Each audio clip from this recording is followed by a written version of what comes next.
إن الحمد لله نحمده ونستعينه ونستغفره ونعوذ بالله من شرور أنفسنا ومن سيئات أعمالنا من يهده الله فلا مضل له ومن يضلله فلا هادي له وأشهد أن لا إله إلا الله وحده لا شريك له وأشهد أن محمدا عبده ورسوله أما بعد فإن خير الحديث كتاب الله وخير الهدي هدي محمد صلى الله عليه وسلم وشر الأمور محدثاتها وكل محدثة بدعة وكل بدعة ضلالة وكل ضلالة في النار.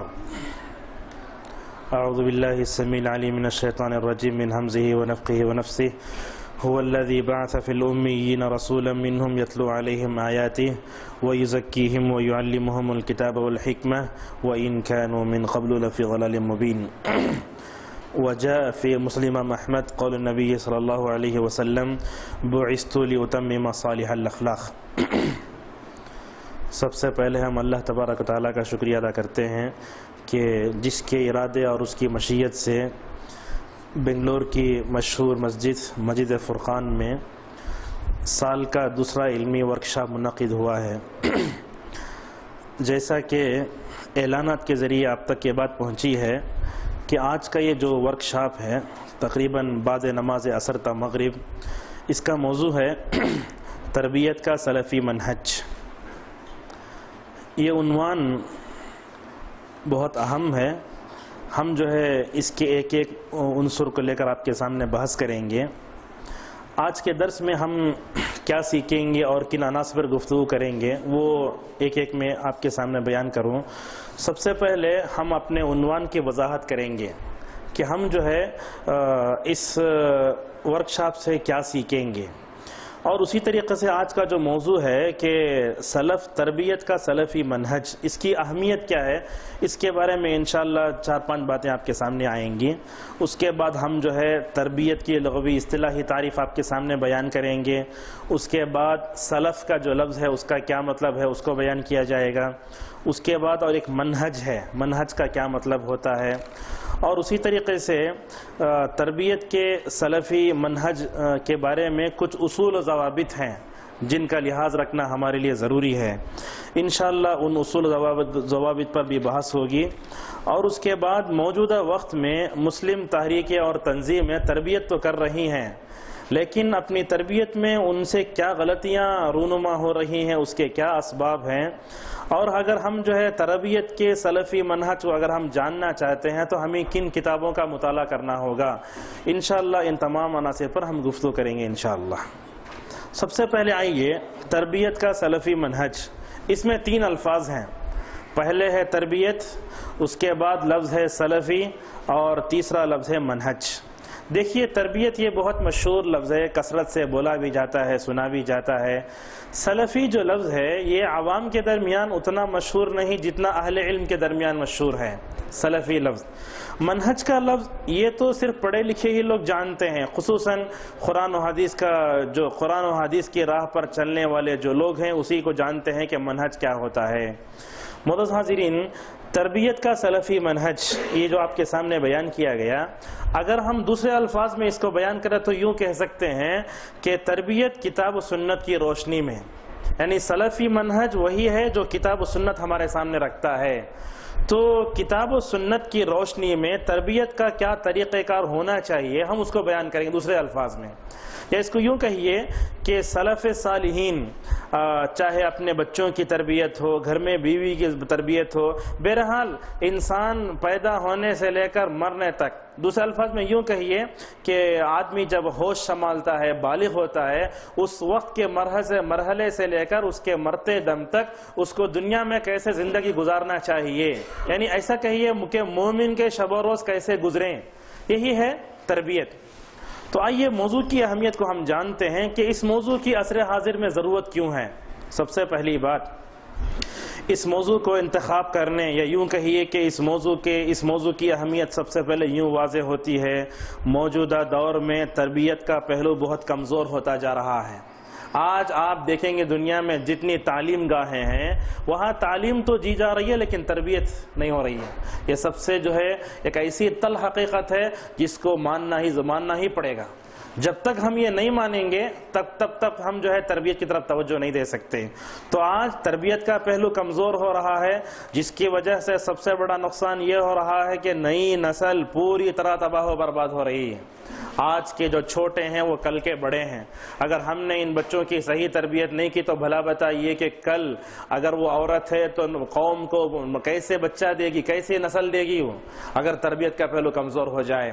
اور نعوذ باللہ ہم یہ بھی کہہ سکتے ہیں کہ آج ماں باپ خود تربیت کے لائق ہو گئے ہیں، ان کے اندر ایسی غلطیاں پیدا ہو گئے ہیں، تو بتائیے کہ وہ اپنے بچوں کی تربیت کیا کریں گے.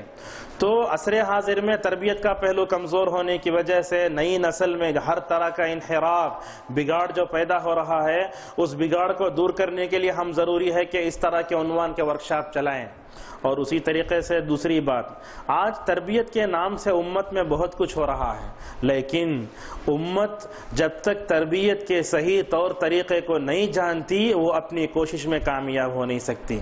کتنے مدارس، کتنی مسجدیں اور کتنے سیمینار، کتنے علماء اس کے پیچھے کام کرتے ہیں، لیکن تربیت کی صحیح منہج سے ناواقفیت کی وجہ سے ہماری کوششیں بیکار ہو رہی ہیں. یہ دوسری وجہ ہے.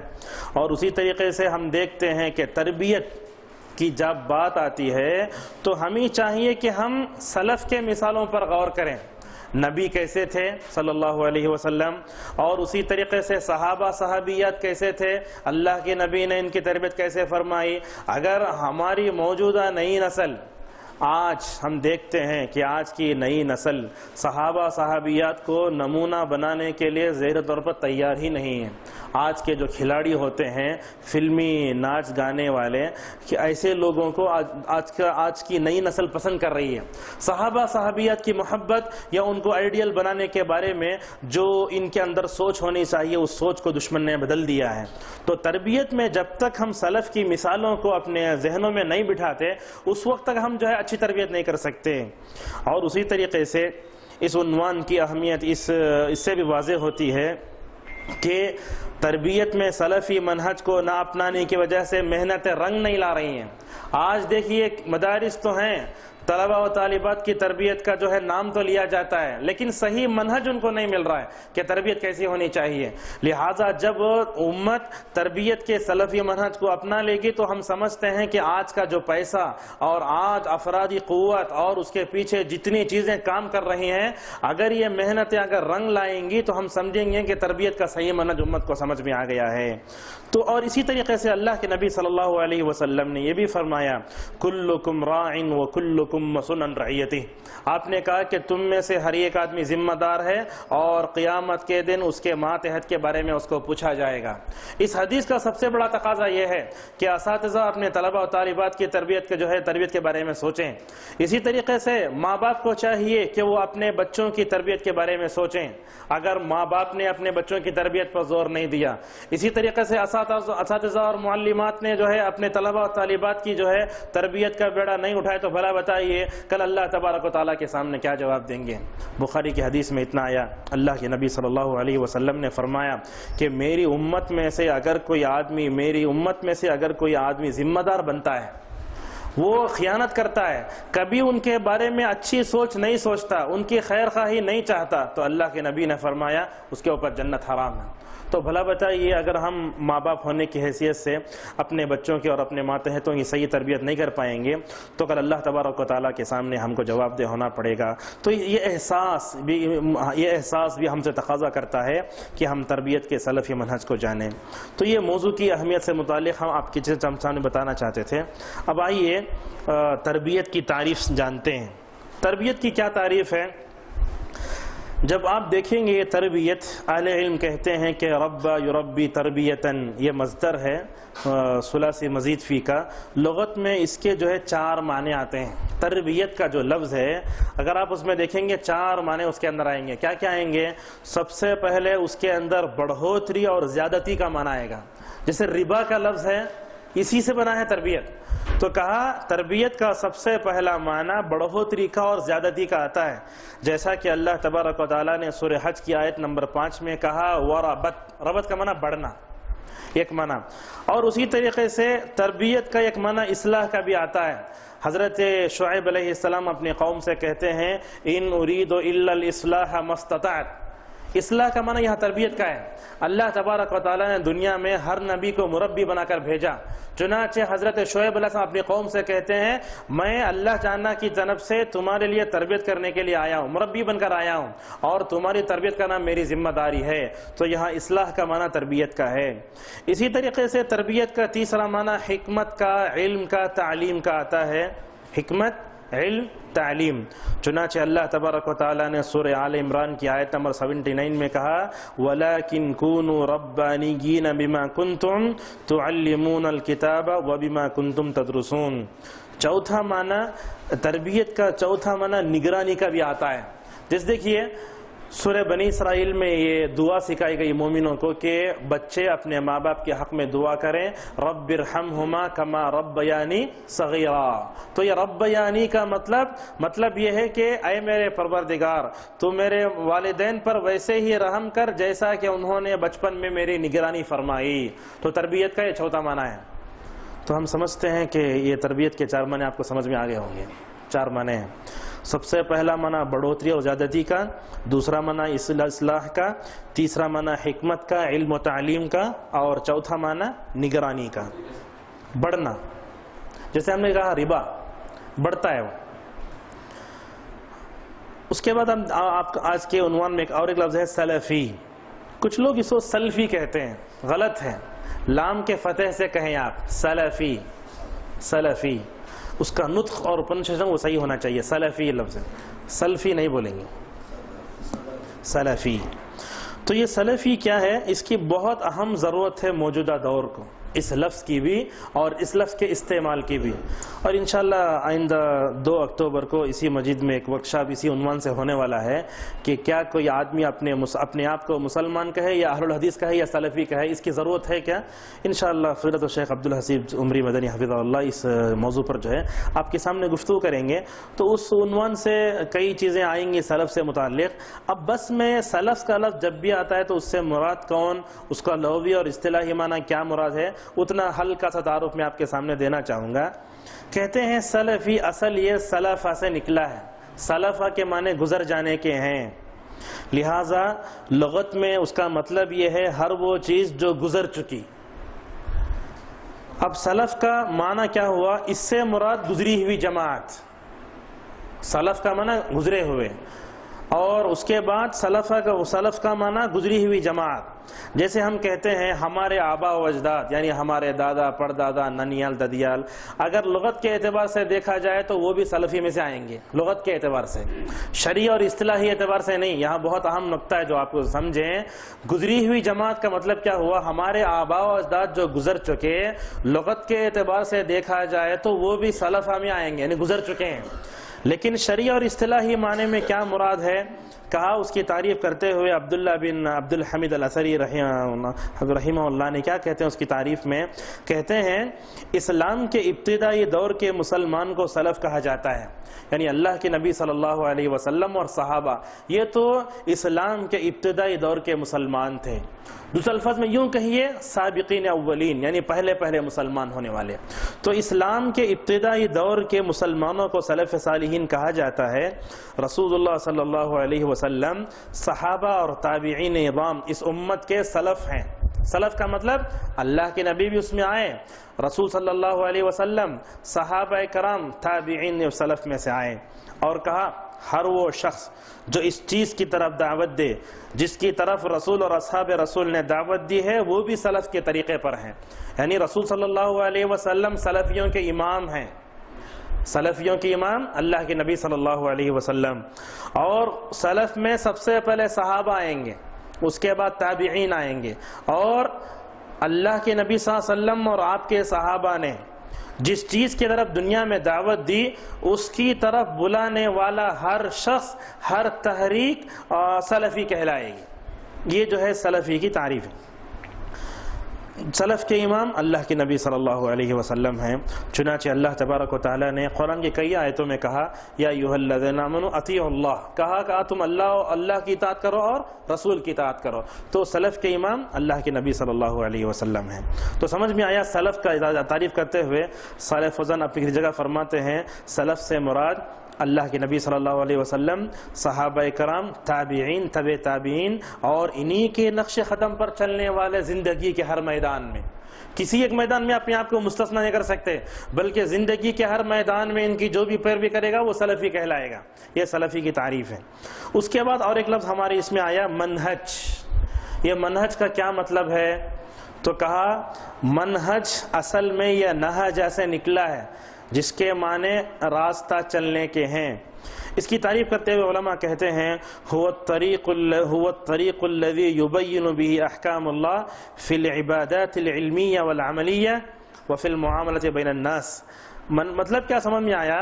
منہج کا مطلب وہ راستہ، یعنی وہ راستہ جس کی نشاندہی اللہ کے اور اس کے رسول صلی اللہ علیہ وسلم نے، اس کو کہتے ہیں طریقہ.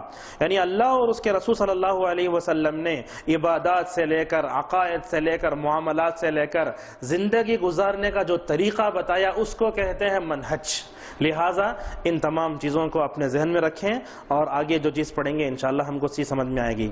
تو ہم نے آپ کے سامنے تربیت کا معنی بتایا، سلف کا معنی بتایا، اور ہم نے آپ کے سامنے منہج کا معنی بھی بتایا. اب یہ تربیت کا اصطلاحی مفہوم کیا ہوتا ہے؟ تربیت جب کہتے ہیں تو لغت میں ہم نے اس کے 4 معنی بتائے، لیکن تربیت کا جب اصطلاحی معنی ہوتا ہے تو اس کو کیا مطلب ہے؟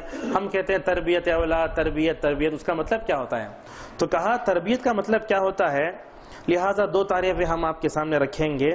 ایک تعریف ہے، بعض علماء لکھتے ہیں اس سے مراد وہ نظام ہے جو قرآن و سنت سے لیا گیا، یعنی تربیت کے جو بھی اصول قرآن و سنت سے لیے جائیں اس کو کہتے ہیں تربیت.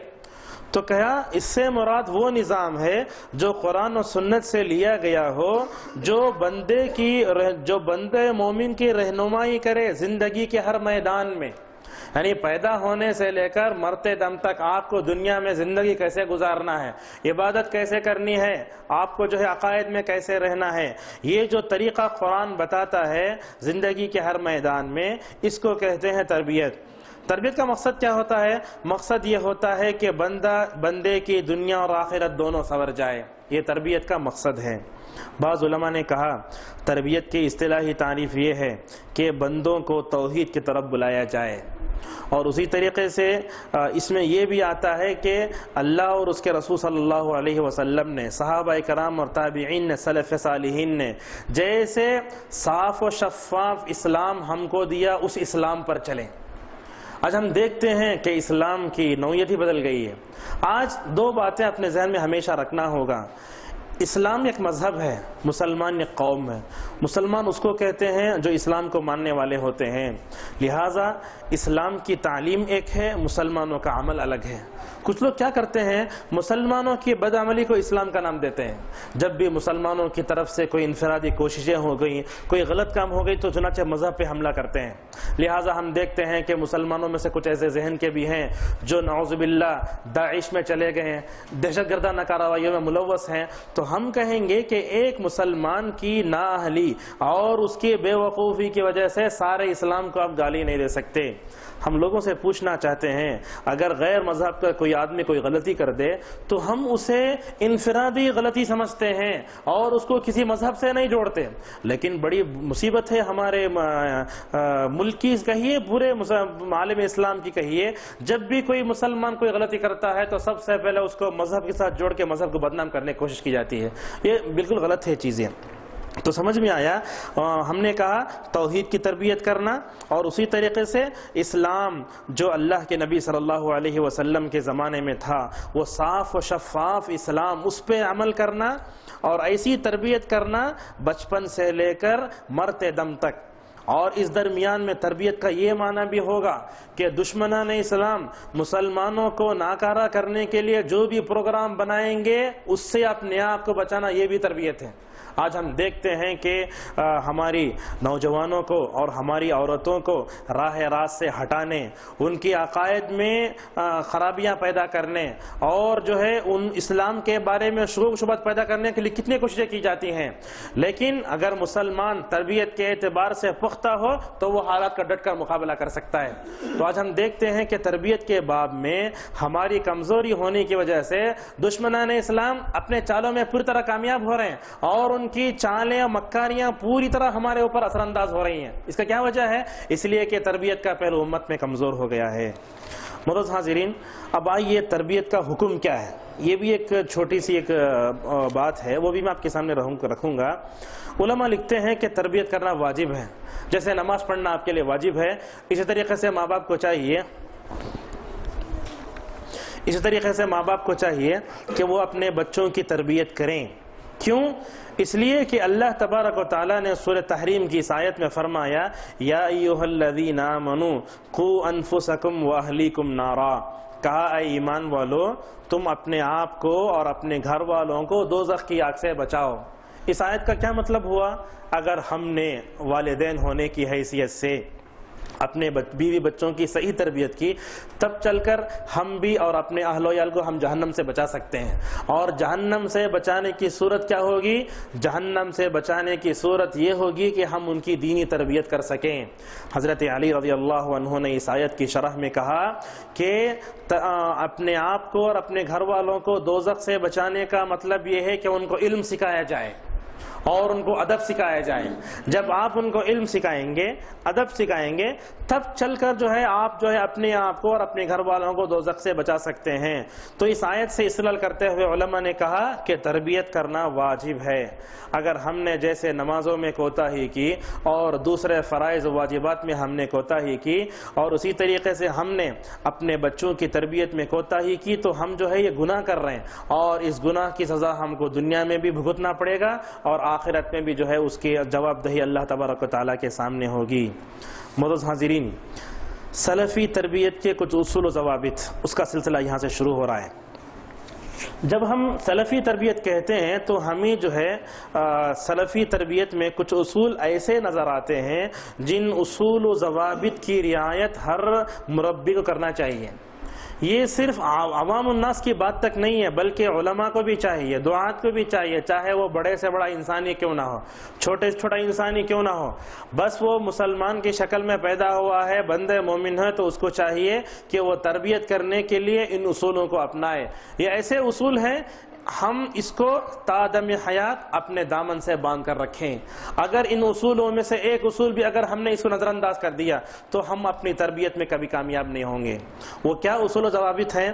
سب سے پہلے سلفی تربیت کا پہلا اصول یہ ہے کہ ہم سب سے پہلے ایمانیات پر زور دیں. یہ سب سے پہلا اصول ہے. انشاءاللہ تقریباً 10 منٹ اس کے بارے میں ہم گفتگو کریں گے. ایمانیت کا کیا مطلب ہوتا ہے؟ ایمان کا مطلب ہوتا ہے عقیدہ، توحید. یہ سب سے اہم ہے. کس میں؟ سلفی تربیت کا پہلا اصول.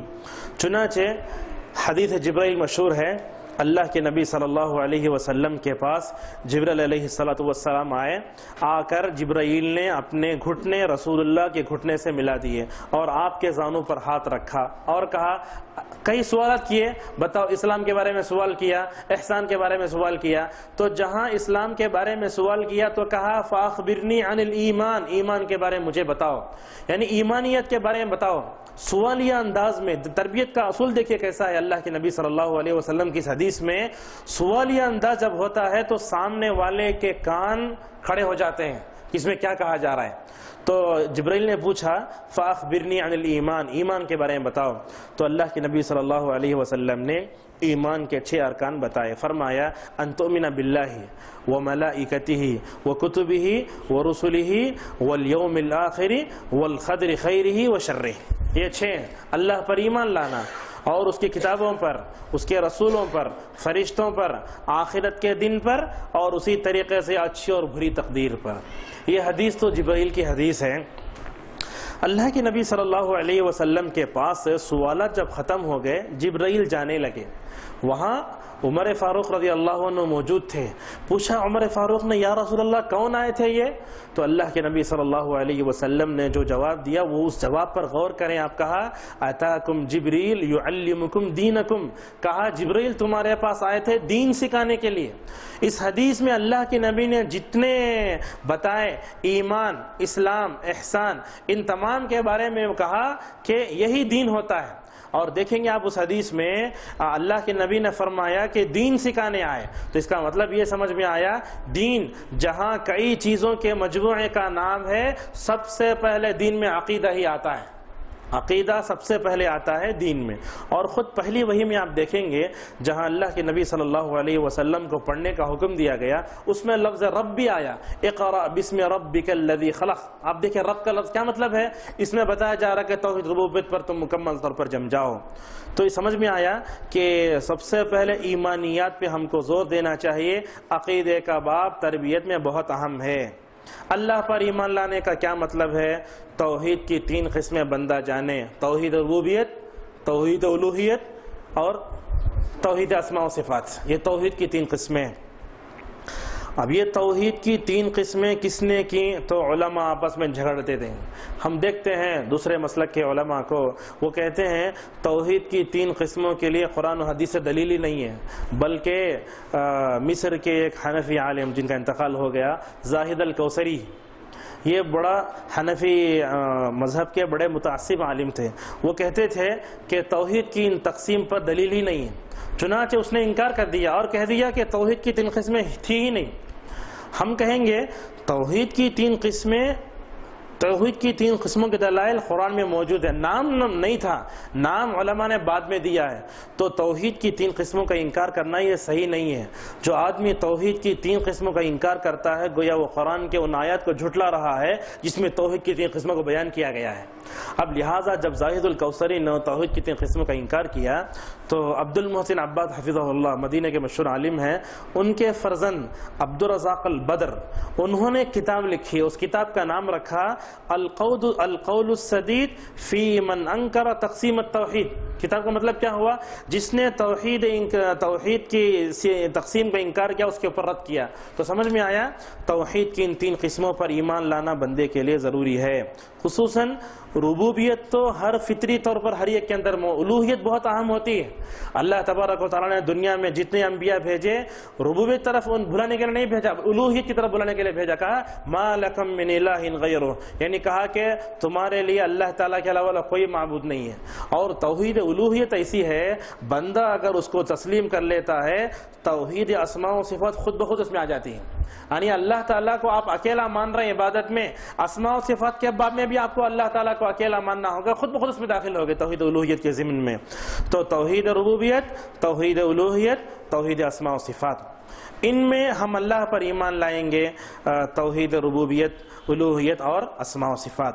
اس میں اصل سلف کا طریقہ اور خصوصاً ہندوستانی ماحول میں اسماء و صفات میں لوگ بڑی گڑبڑ کرتے ہیں، اسی لیے ہم یہاں غور سے کہنا چاہیں گے تربیت کے باب میں توحید اسماء و صفات میں ہمارا وہی مسلک ہونا چاہیے جو سلف صالحین کا تھا، بغیر تعطیل کے، بغیر تمثیل کے اور بغیر تشبیہ کے۔ امام مالک رحمہ اللہ کے پاس ایک آدمی آیا، ہمیشہ صفات کے باب میں اس کو یاد رکھنا چاہیے، ایک آدمی آیا وہ کہنے لگا کہ استوا کا کیا مطلب ہے، تو امام مالک نے جو جواب دیا وہ بہت اہم ہے، کہا الاستواء معلوم والکیف مجہول والایمان بواجب والسؤال عنہ بدعہ، کہا کہ استوا معلوم یعنی اللہ تعالیٰ جو ہے عرش پر ہے یہ معلوم ہے، والکیف مجہول اس کے کیفیت مجہول ہے، لیکن والایمان بہ واجب کہا اس پر ایمان لانا واجب ہے اور اس کے بارے میں سوال کرنا بدعت ہے۔ اس قول کا کیا مطلب ہوا، اللہ تبارک و تعالیٰ نے اور اس کے نبی صلی اللہ علیہ وسلم نے جو بھی اسماء و صفات قرآن و حدیث میں ذکر کیے گئے اس پر ایمان لانا بندے کے لیے ضرور۔ کیسے ایمان لائیں گے، منہج سلف پر، اور اس میں کوئی کیڑا نہیں نکالیں گے۔ خصوصاً آج ہم معاشرے میں یہ بھی دیکھتے ہیں کہ لوگ صفات کا انکار کر دیتے ہیں، مثلاً آیا وَجَاءَ رَبُّكَ، سورہ فجر کی آیت، اللہ تبارک و تعالیٰ نے اس میں کہا کہ تمہارا رب آئے گا، تو بعض لوگ کہتے ہیں کہ رب نہیں اس کا معاملہ آئے گا، تو جہاں ید کا لفظ آیا کہتے ہیں یہاں معنی قدرت کا ہے، نہیں کر سکتے آپ، جہاں جہاں قرآن کریم میں یدن کا مطلب آیا اس کا معنی ہاتھ، یعنی اللہ تعالیٰ کے لیے ہاتھ ہیں۔ تو توحید اسماء و صفات ایک ایسا باریک باب ہے، اس میں بہت سے عوام کو کیا علماء کو بھی ٹھوکریں لگی ہیں، تو اس باب کے بارے میں بہت باریک بینی سے جو ہے ہم کو پھک پھک قدم رکھنا چاہیے۔ اسی چیز میں ایک چیز یہ بھی آتی ہے تربیت کرتے ہوئے، یہ ہوتا ہے کہ کچھ والدین اپنے بچوں سے یہ کہہ دیتے ہیں کہ نعوذ باللہ اللہ تعالیٰ ہر جگہ موجود ہے، یہ ایسی عادت بن گئی ہے ہمارے پاس. اگر والدین کا عقیدہ یہ ہو کہ اگر اللہ تعالیٰ ہر جگہ موجود ہے، بھلا بتائیے بچوں میں وہی عقیدہ سرایت کرے گا نا. اللہ کے نبی نے جو یہ کہا کہ ہر بچہ فطرت اسلام پر پیدا ہوتا ہے، تو یہودی اپنے بچوں کو یہودی بناتے ہیں، نصرانی اپنے بچوں کو نصرانی بناتے ہیں، اور مجوسی اپنے بچوں کو مجوسی. تو اس حدیث کی روشنی میں ہم یہ کہہ سکتے ہیں کہ ماں باپ کا جو عقیدہ ہوگا وہی عقیدہ بچوں میں آئے گا. اگر کوئی ماں اور باپ اٹھتے ہوئے یا علی کہے، بھلا بتائیے بچے کا عقیدہ کیسے ہوگا؟ تو سب سے پہلے ماں باپ کی ضروری ہے کہ وہ سب سے پہلے اپنا عقیدہ درست کریں، تربیت کریں اپنے عقیدے کی. بات چل کر ہوگا کیا؟ وہی عقیدہ اپنے بچوں میں سرایت کرے گا. اب یہ دن چل رہے ہیں ذی الحجہ کے، ابراہیم علیہ السلام کی زندگی ہمارے لیے بہترین نمونہ ہے. اس میں ایک نمونہ یہ ہے، ابراہیم علیہ السلام موحد تھے. موت کا وقت آیا تو اپنے بچوں کو بلا کر پوچھا کہ تم میرے بعد کس کی عبادت کرو گے؟ بچوں نے کیا کہا؟ کہ نعبد الہک و الہ آبائک ابراہیم و اسماعیل و اسحاق الہ واحدہ، ہم تمہارا جو معبود ہے اسی معبود کی عبادت کریں گے. چنانچہ ابراہیم سے اسماعیل پیدا ہوئے، اسحاق پیدا ہوئے، اسحاق سے یعقوب پیدا ہوئے، یعقوب سے یوسف پیدا ہوئے. آپ دیکھیں گے یہ سونے کی زنجیر تھی. توحید کا سلسلہ کہاں سے شروع ہوا؟ حضرت ابراہیم موحد، دعائیں کی، وصیت کی. اور جب حضرت یوسف علیہ السلام کو مصر کے جیل میں ڈالا گیا تو اس وقت حضرت یوسف علیہ السلام نے مصر میں قیدیوں کو توحید طرف دعوت دی. انہوں نے کہا کہ میں ابراہیم کی جو ہے اسوے کی پیروی کرتا ہوں. تو کیا سمجھ میں آیا؟ توحید اسماء و صفات بڑی اہم چیز ہے، اس کو گہرائی سے پڑھنا چاہیے. اور اس باب میں اکثر فرقے گمراہ ہوئے ہیں، اشاعرہ سے لے کر معتزلہ سے لے کر بہت گمراہ اس میں فرقے ہوئے ہیں. ان تمام چیزوں سے اپنے آپ کو بچانا بہت ضروری ہے. دیکھیے اللہ کے نبی صلی اللہ علیہ وسلم نے تربیت میں ایمانیت پر کیسے زور دیا. آپ جانتے ہیں کہ اللہ کے نبی صلی اللہ علیہ وسلم مکے میں کتنے سال تھے؟ 13 سال تھے. آپ صلی اللہ علیہ وسلم نے 13 سال میں اپنے ایمانیت پر اتنا زور دیا، صحابہ کے دلوں میں عقیدے کو مضبوط کر دیا. کتنی تکلیفیں دی گئیں، صحابہ نے اپنے جان کی بازی لگائی لیکن کبھی توحید سے نہیں پھرے. عہد کہتے تھے. سمیہ کو ختم کیا گیا، پورا یاسر کا خاندان چلا گیا، لیکن توحید سے کبھی وہ دستبردار نہیں ہوئے.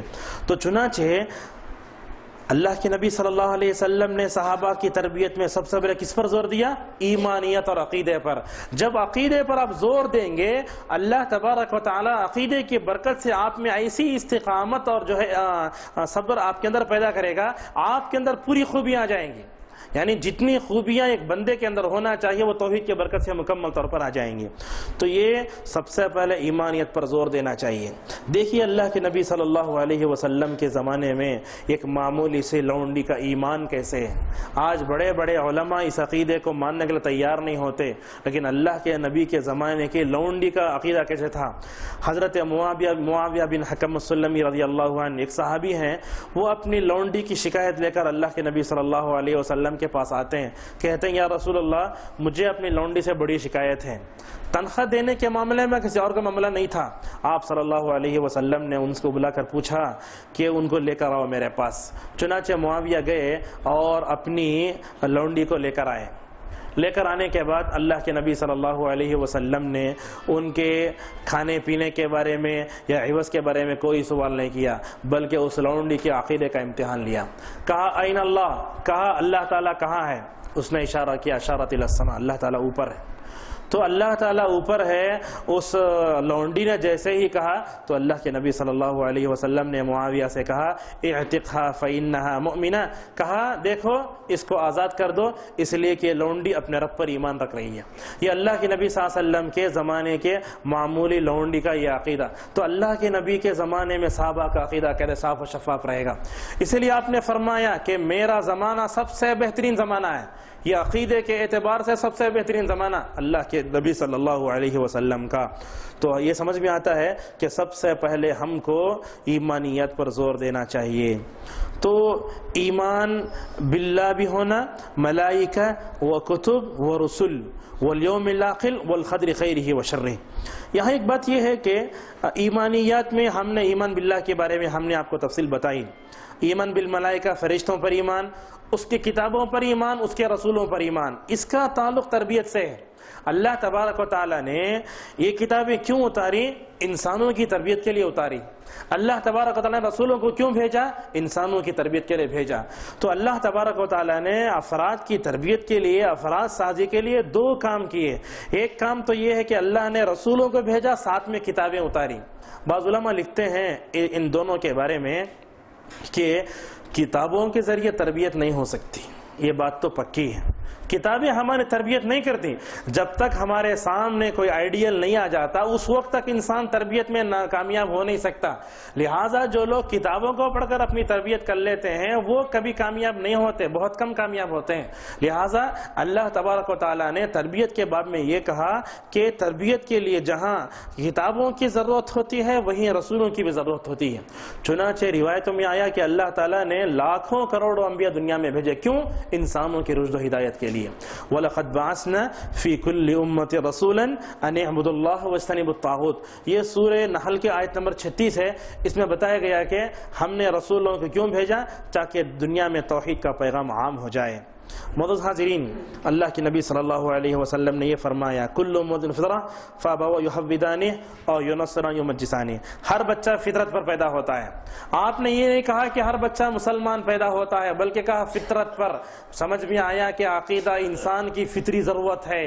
جیسے ہم اپنے جسم کے لیے کھاتے پیتے ہیں ویسے انسان کی فطری غذا ہے یہ عقیدہ۔ جب تک عقیدہ ہمیں نہیں آئے گا ہم دنیا اور آخرت میں کامیاب ہو نہیں سکتے۔ دیکھیے اللہ کے نبی صلی اللہ علیہ وسلم اپنے صحابہ کی تربیت کیسے کرتے تھے۔ حضرت جندب رضی اللہ عنہ کہتے ہیں فَتَعَلَّمْنَا الْإِيمَانَ قَبْلَ أَن نَتَعَلَّمَ الْقُرْآنَ فَازْدَدْنَا إِيمَانًا۔ یہ شعب الایمان بیہقی کی روایت ہے۔ جندب کہتے ہیں اللہ کے نبی صلی اللہ علیہ وسلم سے سب سے پہلے ہم نے ایمان سیکھا، قرآن سیکھنے سے پہلے۔ اگر ہم قرآن پہلے سیکھ لیں عقیدہ بعد میں سیکھیں کوئی فائدہ نہیں ہوگا۔ تو سب سے پہلے اللہ کے نبی صلی اللہ علیہ وسلم سے صحابہ نے ایمان سیکھا قرآن سیکھنے سے پہلے، اور اس کے بعد کہا فَتَعَلَّمْنَا الْقُرْآنَ، اس کے بعد ہم نے قرآن سیکھا تو اس کا فائدہ کیا ہوا؟ فَازْدَدْنَا ایمان، ہمارے ایمان میں اضافہ ہوا۔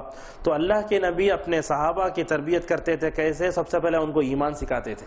آپ صلی اللہ علیہ وسلم ایمانیت پر غور کرتے تھے، بعد میں قرآن سکھاتے تھے۔ لہٰذا یہ نبوی ترتیب ہے، یعنی سب سے پہلے عقیدہ بعد میں قرآن کی تعلیم ہو۔ لہٰذا مکاتب میں جہاں بھی قرآن پڑھایا جاتا ہو وہاں اس بات کا التزام کرنا ضروری ہے تربیت کے طور پر ان بچوں کو آپ صحیح عقیدہ دیں۔ آج قرآن پڑھانے کے لیے بہت سے مکاتب ہیں لیکن جہاں عقیدہ نہ سکھایا جاتا ہو تو بھلا بتائیے کہ ان بچوں کا عقیدہ کیسے درست ہو سکتا ہے۔ اور آج نعوذ باللہ ہمارے بچے عیسائی اسکولوں میں جاتے ہیں اور اپنا عقیدہ خراب کر کے آ جاتے ہیں۔ علامہ بن باز رحمہ اللہ کے زمانے میں کیسا واقعہ پیش آیا ریاض میں، آنکھیں کھول دینے والا واقعہ ہے۔ ریاض کے ایک موحد گھرانے میں ایک عورت رہتی تھی، اس کے گھر میں انڈونیشیائی خادمائیں تھیں۔ انڈونیشیائی خادمہ وہ بھی جو ہے عیسائی، بن باز کے زمانے کا واقعہ۔ تو ایک ایسا ہوتا تھا کہ وہ انڈونیشیائی جو خادمہ تھیں عیسائی مذہب کی، وہ بچوں کی پرورش کرتی۔ وہاں ایسے ہوتا ہے بچوں کو کھلانا پلانا کپڑے بدلنا یہ سب خادمائیں کرتی ہیں۔ ماں تو بچوں کو بہت کم ہاتھ لگاتی ہیں سعودی عرب میں، تو خادمائیں سب کام کرتی ہیں۔ اب وہ کیا کرتی تھیں، ہر دن جو ہے اس کے سامنے موم بتی روشن کرتی بچوں کے سامنے۔ یہ ماں باپ کیا سمجھتے؟ ہو سکتا ہے اس کے جسمانی ضرورتوں کو پورا کیا جا رہا ہوگا۔ لہٰذا عرب میں جہاں اللہ کے نبی نے یہ فرمایا کہ یہاں 2 دن کبھی جمع نہیں ہوں گے، یہاں ایسا واقعہ پیش آ رہا ہے، تو کیا کرتی ہر دن موم بتی روشن کرتی اور جو ہے اس روشنی کی عبادت کرنے کے لیے بچے کو ابھارتی۔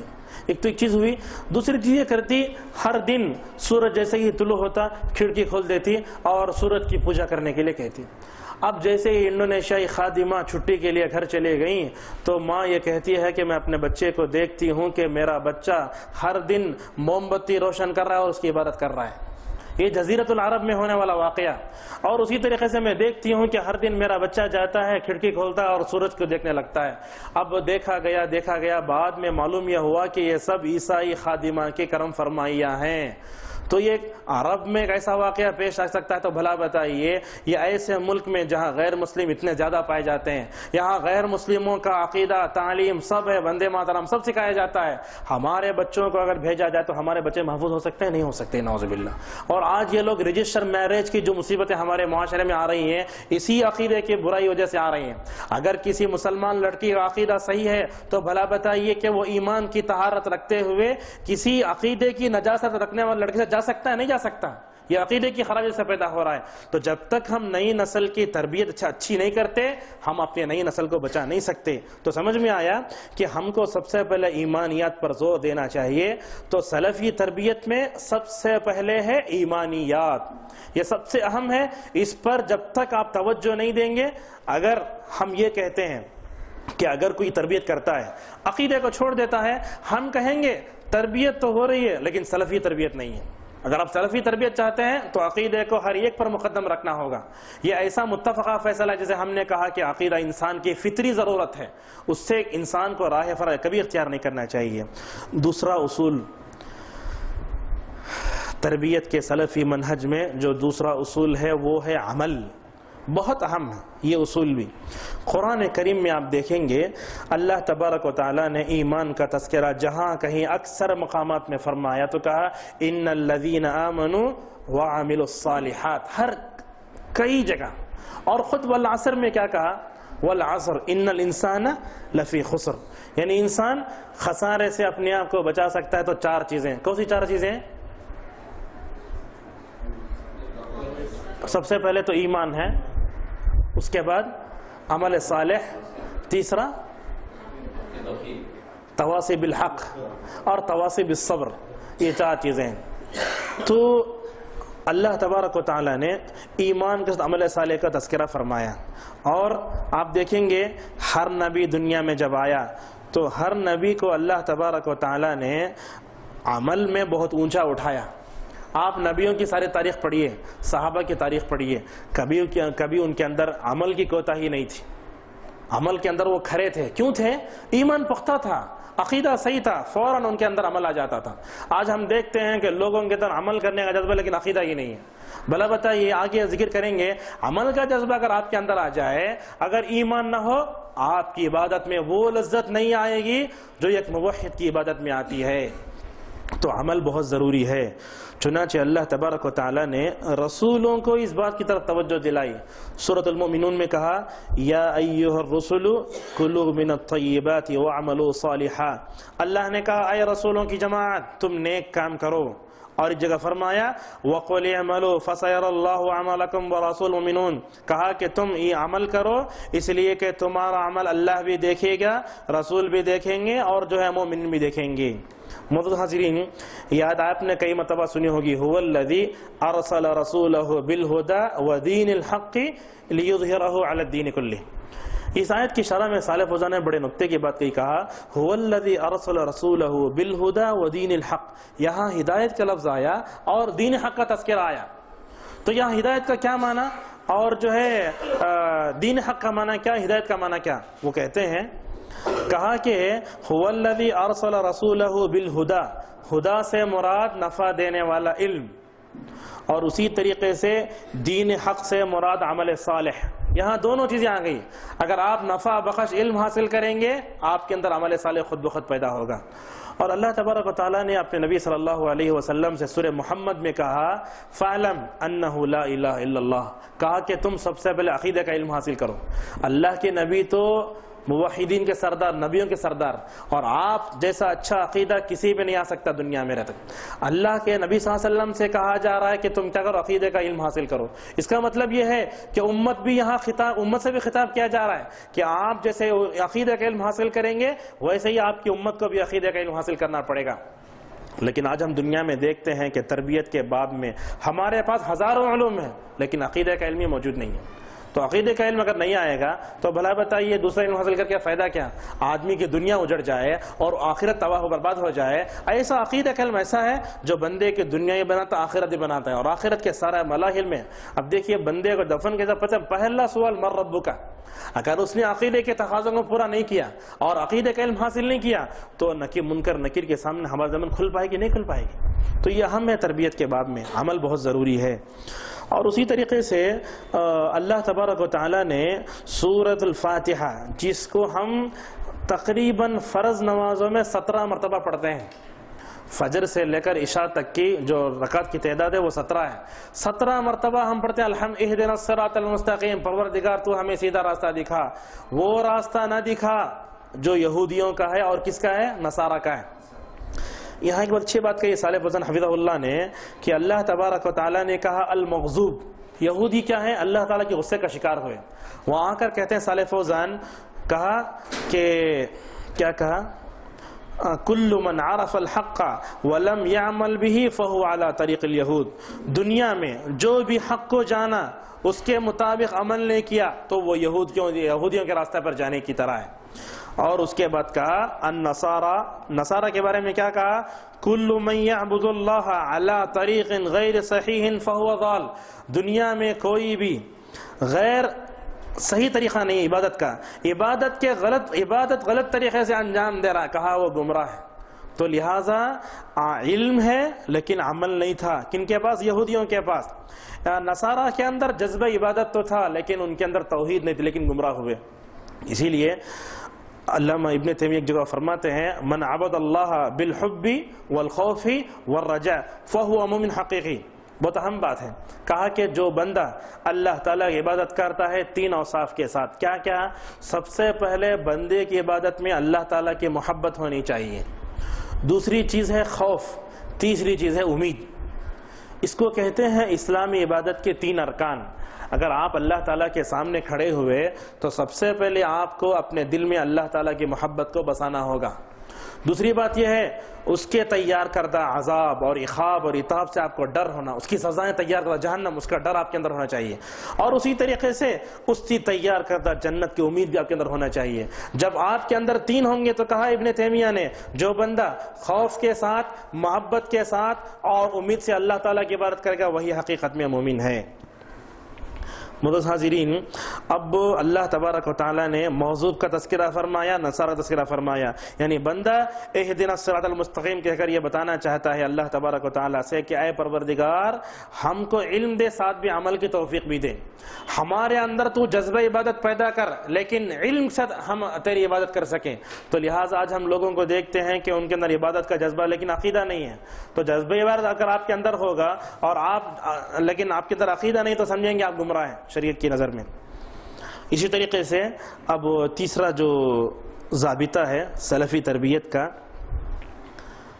ابھی چل رہی بات وہ ایمان مطلب عمل کی، دیکھیں گے جندب بن عبداللہ رضی اللہ عنہ کہتے ہیں کہ اللہ کے نبی صلی اللہ علیہ وسلم ان کو 3 چیزیں سکھاتے تھے، ایمان بھی، علم بھی، عمل بھی، 3 چیزیں سکھاتے تھے۔ سب سے پہلے ایمان، بعد میں علم، بعد میں عمل، تو یہ 3 چیزیں سکھاتے تھے۔ لہٰذا اگر کسی کے توحید اگر پختہ ہے تو اس کا سب سے بڑا تقاضا یہ ہے کہ اس کے اندر عمل کا جذبہ پیدا ہو جائے۔ لہٰذا نبیوں کو دیکھیں گے اور خصوصاً نبی کریم صلی اللہ علیہ وسلم کو، کیسا ذوق عبادت آپ کے اندر، کیسا عمل کرنے کا جذبہ۔ ابو موسیٰ اشعری رضی اللہ عنہ کہتے ہیں کہ اللہ کے نبی صلی اللہ علیہ وسلم بہت عبادت کرتے ہیں۔ اگر پوچھے عائشہ سے کیا کرتے ہیں، اس کی ہی عبادت کرتے، تو عائشہ کہتی ہیں کہ اللہ کے نبی صلی اللہ علیہ وسلم اتنی لمبی نماز پڑھتے، ایسا تذکر، ایسی ذوق عبادت کا آپ اظہار کرتے کہ آپ کے پیر پورے ورم آ جاتا۔ پوچھتی عائشہ رضی اللہ عنہا یا رسول اللہ آپ کو اتنا تھکانے کی کیا ضرورت ہے، حالانکہ آپ کے اگلے پچھلے سارے گناہ معاف کر دیے گئے ہیں۔ تو اللہ کے نبی فرماتے افلا اکون عبدا شکورا، میں اللہ تعالیٰ کا شکر گزار بندہ بننا چاہتا ہوں۔ تو حقیقت میں بندے کا عقیدہ اگر صحیح ہو جائے اس کے اندر عمل کی خود بخود جذبہ پیدا ہو جانا چاہیے۔ دیکھیے صحابہ کرام کو ان کے اندر کیسا جذبہ تھا۔ حضرت عبداللہ بن عمر رضی اللہ عنہما کی اللہ کے رسول نے تربیت کیسے فرمائی، جب یہ سنا کہ نماز جنازہ پڑھنے سے اور دفن کرنے سے 2 قرات ملتے ہیں، کہا مدینے میں مرتے دم تک میں نے کوئی جنازہ نہیں چھوڑا۔ ام حبیبہ رضی اللہ عنہ یہ کہتی ہیں کہ نماز ظہر سے پہلے 4 رکعت سنت اور نماز ظہر کے بعد 4 رکعت سنت مؤکدہ پڑھنے سے اللہ تبارک و تعالیٰ اس کے اوپر جہنم کو حرام قرار دیتا ہے۔ تو کہتی ہیں ام حبیبہ اس حدیث کی راویہ، کبھی میں نے زندگی میں اس سنت مؤکدہ کو نہیں چھوڑا۔ اور اسی طریقے سے عائشہ رضی اللہ عنہ کبھی بھی جو ہے چاش کی نماز نہیں چھوڑتی تھیں۔ ہم اتنا یہ کہہ سکتے ہیں اللہ کے نبی صلی اللہ علیہ وسلم اور صحابہ کرام نے قرآن میں ان کو جو حکم دیا گیا اس پر عمل کیا، اور قرآن میں جن باتوں سے بچنے کا حکم دیا گیا ان باتوں سے جو رک گئے۔ تو ہم بھی تربیت کریں تو سب سے پہلے ایمانیت پر زور دیں، دوسرے نمبر پر عمل پر بہت زور دیں۔ آج ہمارے پاس معلومات کا سمندر تو ہے، لیکن آج ہمارے اندر عمل کا وہ جذبہ نہیں جو سلف صالحین کے اندر موجود تھا۔ تیسری چیز، سلفی تربیت کا تیسرا اصول یہ ہے کہ ہم جو ہے سلوک اور اخلاق میں بھی سلف کو اپنا نمونہ بنائیں، بہت اہم ہے۔ جیسے ہم نے کہا ایمانیت کا باب اہم ہے، عمل کا باب بھی اہم ہے، اسی طریقے سے سلوک کا باب بھی، اخلاق کا باب بھی بہت اہم ہے۔ آپ دیکھیں گے اللہ تبارک و تعالیٰ نے آدم سے لے کر محمد رسول اللہ صلی اللہ علیہ وسلم تک جتنے نبیوں کو بھیجا، ہر نبی اخلاق میں اونچے درجے پر فائز تھا۔ آپ بتائیے پورے قرآن کی جو ہے پورے قرآن کی تلاوت کر کے قوموں نے نبیوں کی دعوت توحید کو ٹھکرایا تو صحیح، لیکن کسی نبی پر جو ہے کسی نبی کے اخلاق پر حملہ نہیں کیا، بلکہ اللہ کے نبی صلی اللہ علیہ وسلم نبی بننے سے پہلے صادق اور امین کے لقب سے پکارے جاتے تھے۔ آپ کی امانت داری پر ان کو اتنا بھروسہ کہ آپ کے پاس اپنی امانتیں لا کر رکھتے تھے۔ تو اللہ تبارک و تعالیٰ نے جہاں ہر نبی کو بہترین عقیدہ دیا، وہی عمل بھی دیا اور ان کے اخلاق بھی ویسے اونچے دیے۔ خود اللہ کے نبی صلی اللہ علیہ وسلم کے اخلاق کی گواہی دیتے ہوئے اللہ عرش والے نے کہا وَإِنَّكَ لَعَلَىٰ خُلُقٍ عَظِيمٍ، کہا کہ اے اللہ کے نبی صلی اللہ علیہ وسلم آپ بہت اونچے اخلاق پر فائز ہیں۔ ایک عروہ رحمہ اللہ، یہ بھانجے ہیں عائشہ رضی اللہ عنہ کے، ایک دن جا کر اپنی خالہ سے پوچھتے ہیں کیف کان خلق رسول اللہ صلی اللہ علیہ وسلم، پوچھتے ہیں کہ اللہ کے رسول کے اخلاق کیسے تھے؟ تو عائشہ رضی اللہ عنہ نے کہا کان خلقہ القرآن، آپ صلی اللہ علیہ وسلم کے اخلاق قرآن کی طرح تھے، یعنی قرآن میں جو کچھ ہے وہ آپ کی زندگی میں موجود ہے، اور آپ کی جو حیات طیبہ تھی اللہ تبارک و تعالیٰ نے آپ کی حیات طیبہ کی قسم کھائی، کہا لعمرک۔ اور ایک بعض مسند احمد کی روایت میں آتا ہے عائشہ رضی اللہ عنہ نے کہا ایک دن صحابہ سے کہ کیا تم نے سورۃ المومنون نہیں پڑھا؟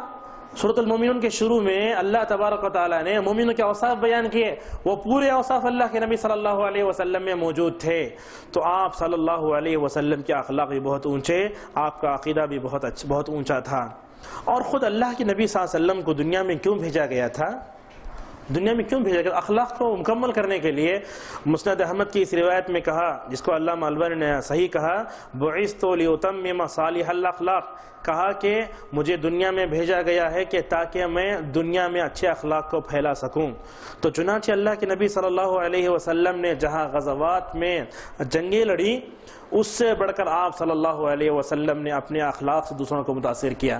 فتح مکہ کا ایک واقعہ آپ کو معلوم ہے، جس شہر والوں نے آپ کے ناک میں دم کیا اور آپ کے قتل کرنے کے در پہ ہوئے، 8 سال تک مدینے میں رہ کر صبر کیا۔ مکہ فتح ہوا تو سارے سرداران قریش جو بچے ہوئے تھے وہ جو ہے اپنے سر نیچے جھکائے ہوئے کھڑے ہیں۔ آپ نے پوچھا ان تمام سرداران قریش سے تم میرے بارے میں کیا سوچتے ہو؟ انہوں نے کہا کہ ہم تو یہ سمجھتے ہیں کہ ہمارے سامنے جو محمد صلی اللہ علیہ وسلم ہیں بہت معزز ہیں اور ہم کو معاف کر دیں گے۔ اللہ کے نبی صلی اللہ علیہ وسلم نے فرمایا جیسے یوسف نے اپنے کنویں میں ڈالنے والے بھائیوں کو معاف کیا، ویسے ہی میں تم کو معاف کرتا ہوں۔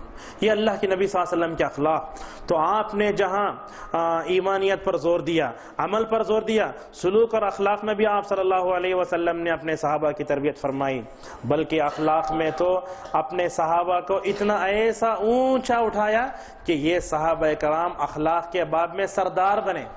یعنی جیسے صحابہ کرام زندگی کے ہر معاملے میں ہمارے لیے نمونہ ہیں، اخلاق کے باب میں بھی ہمارے لیے نمونہ ہیں۔ آپ صحابہ کی پوری تاریخ پڑھ کر دیکھیے، کہیں ایک اخلاقی گراوٹ آپ کو نظر نہیں آئے گی۔ یہ کس کا فیض؟ اللہ کے نبی صلی اللہ علیہ وسلم کی تربیت کا فیض اور آپ کی تربیت کا نتیجہ تھا۔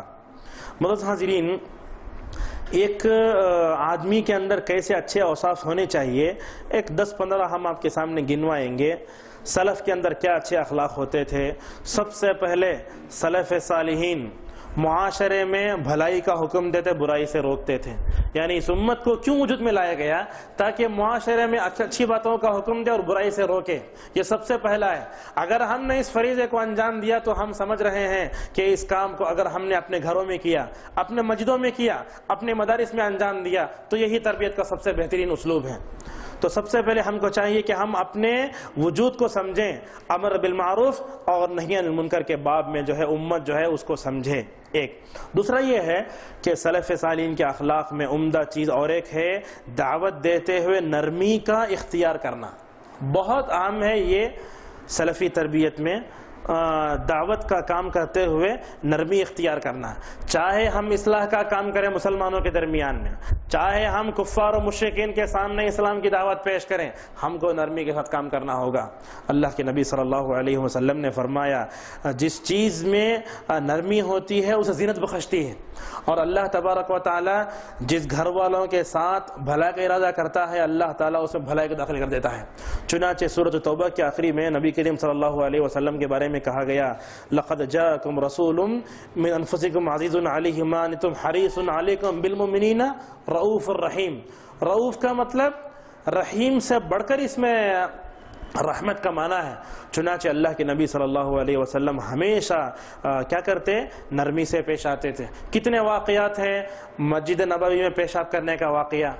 یہودی آ کر آپ کو بد دعا کرتے تھے، السلام علیکم کہتے تھے، اس وقت بھی آپ صلی اللہ علیہ وسلم صحابہ کرام سے کہتے، آپ اس وقت عائشہ سے کہتے، عائشہ کہتے یا رسول اللہ یہ یہودی آ کر آپ کو موت کی بد دعا کریں، آپ خاموش بیٹھیں، آپ کہتے یا عائشہ نرمی سے کام لو۔ تو کیا سمجھ میں آ رہا ہے؟ دنیا مسلمانوں کے لیے سب سے بڑے دشمن یہ یہودی، اگر اللہ کے نبی کو موت کی دعا، لیکن تب بھی آپ نرمی کا دامن نہیں چھوڑ رہے ہیں۔ آج ہم دیکھتے ہیں اصلاح کا کام کرنے اٹھے، اور اگر ہم دعوت کا کام کرنے اٹھے، ہم یہ چاہتے ہیں کہ ہمارا جو مخاطب فوراً سدھر جائے اور فوراً توبہ کر کے فرشتہ بن جائے، ایسا نہیں ہو سکتا۔ تو نرمی بہت اہم ہے، اس کی طرف توجہ دینا بہت ضروری ہے۔ ہماری نرمی ہمارے قول میں ہو، ہمارے فعل میں ہو، ہمارے چہرے میں ہو، زبان حال میں ہو، زبان لسان میں ہو، یعنی ہم ہر اعتبار سے اپنے مخاطب کو یہ سمجھائیں کہ میں تمہارا خیر خواہ ہوں۔ جب تک یہ نرمی آپ اپنے اندر پیدا نہیں کریں گے تربیت نہیں کر سکتے۔ لہٰذا ماں باپ کی بھی ذمہ داری کہ وہ اپنے چھوٹے بچوں کی تربیت کرتے ہوئے نرمی کا خیال رکھیں، اور اسی طریقے سے ہر تربیت میں اگر شوہر اپنے بیوی کی تربیت کرے نرمی سے کام لے، اور بیوی اپنے شوہر کی تربیت تب بھی نرمی سے کام لے۔ بہرحال یہ نرمی ایسی چیز ہے ہر جگہ اس کو لاگو کرنا بہت ضروری ہے۔ اور اسی طریقے سے سلف صالحین کے اخلاق میں تیسری چیز سمجھ میں آتی ہے لوگوں کی طرف سے آنے والے تکلیفوں پر صبر کرنا بہت اہم ہوتا ہے۔ اگر آپ ماں باپ ہیں، اپنے بچوں کی تربیت کر رہے ہیں،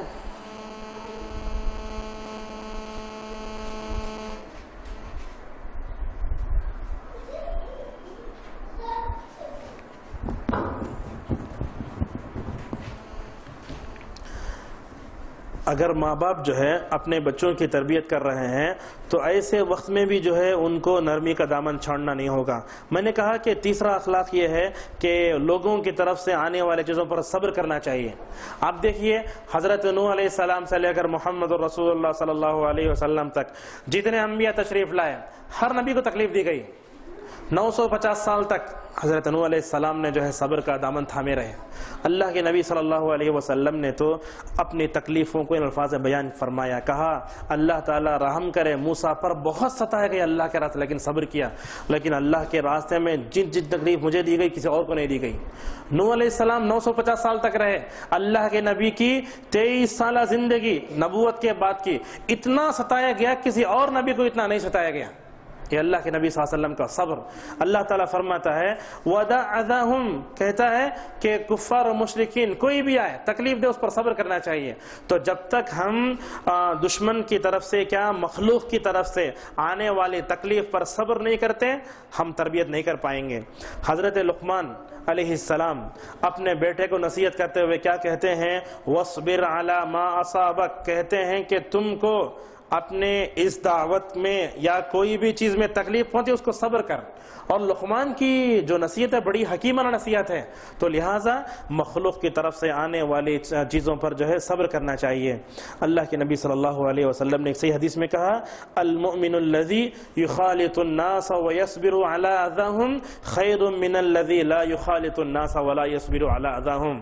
آپ نے کہا وہ مومن بہتر ہے، وہ مومن بہتر ہے جو لوگوں سے میل جول رکھتا ہے، ان کے آنے والے تکلیفوں پر صبر کرتا ہے. یہ بہتر ہے اس مومن سے نہ تو وہ میل جول رکھتا ہے اور نہ صبر کرتا ہے. تو کیا سمجھ میں آیا؟ معاملات کرتے ہوئے، بزنس کرتے ہوئے، تربیت کرتے ہوئے آپ کو جو ہے صبر کا دامن ضروری تھامنا ہوگا. اور مکی صورتوں کو پڑھ کے دیکھیے اللہ تبارک و تعالیٰ نے صبر کا کتنا تذکرہ فرمایا. امام احمد کہتے ہیں پورے قرآن میں اللہ تبارک و تعالیٰ نے 70-90 سے زیادہ مقامات میں صبر کا تذکرہ فرمایا ہے. کتنی اس کی اہمیت ہے. لہٰذا مخلوق کی طرف سے آنے والی چیزوں تکلیف پر جو ہے صبر کرنا بہت ضروری ہے. اس طریقے سے سلف صالحین کے اخلاق میں اور ایک یہ ہے تعاون علی البر والتقوی، یعنی نیکی کے کاموں میں ایک دوسرے کا تعاون کرنا یہ بہت ضروری ہوتا ہے. یہ بھی سلف صالحین کے اخلاق ہیں. اسی طریقے سے شعائر اسلام کی ادائیگی، نمازوں کی پابندی، زکوٰۃ دینا، جیسے عشر ذی الحجہ چل رہے ہیں ان میں اللہ کے نبی صلی اللہ علیہ وسلم، صحابہ اکرام، تابعین کیا کرتے تھے، اپنی تربیت کیسے کرتے وہی تربیت کریں. عموماً ہم دیکھتے ہیں ذی الحجہ کے دنوں میں لوگ قربانی کے جانور خریدنے میں اپنے پورے دنوں کو گنوا دیتے ہیں. ایسا نہیں ہونا چاہیے، بلکہ اللہ کے نبی نے تو یہ کہا کہ یہ دنیا کے سب سے افضل دن ہے. آپ نے یہ نہیں کہا یہ سال کے، بلکہ دنیا کے سب سے افضل ترین دن ہے. ان دنوں میں قرآن کی پابندی، تکبیر تحریمہ کے ساتھ نماز کی پابندی، ذکر و اذکار، تلاوت قرآن، دعا، صدقہ و خیرات، ان تمام چیزوں کو انجام دینا بہت ضروری ہے. تو یہ ان ایام میں ماں باپ کو چاہیے کہ وہ اپنے بچوں کی تربیت کرائیں، اس معنی میں کہ وہ ان دنوں کی قیمت کو اچھی طرح سمجھ سکیں. اور اسی طریقے سے سلف صالحین کے اخلاق میں اور ایک چیز قیام اللیل، بہت اہم ہے قیام اللیل. یہ تو روحانی غذا ہے. امام احمد رحمہ اللہ کے پاس ایک آدمی آئے، رات میں وہ ٹہرے تو امام احمد رحمہ اللہ نے ان کے پاس پانی کا ایک لوٹا رکھا.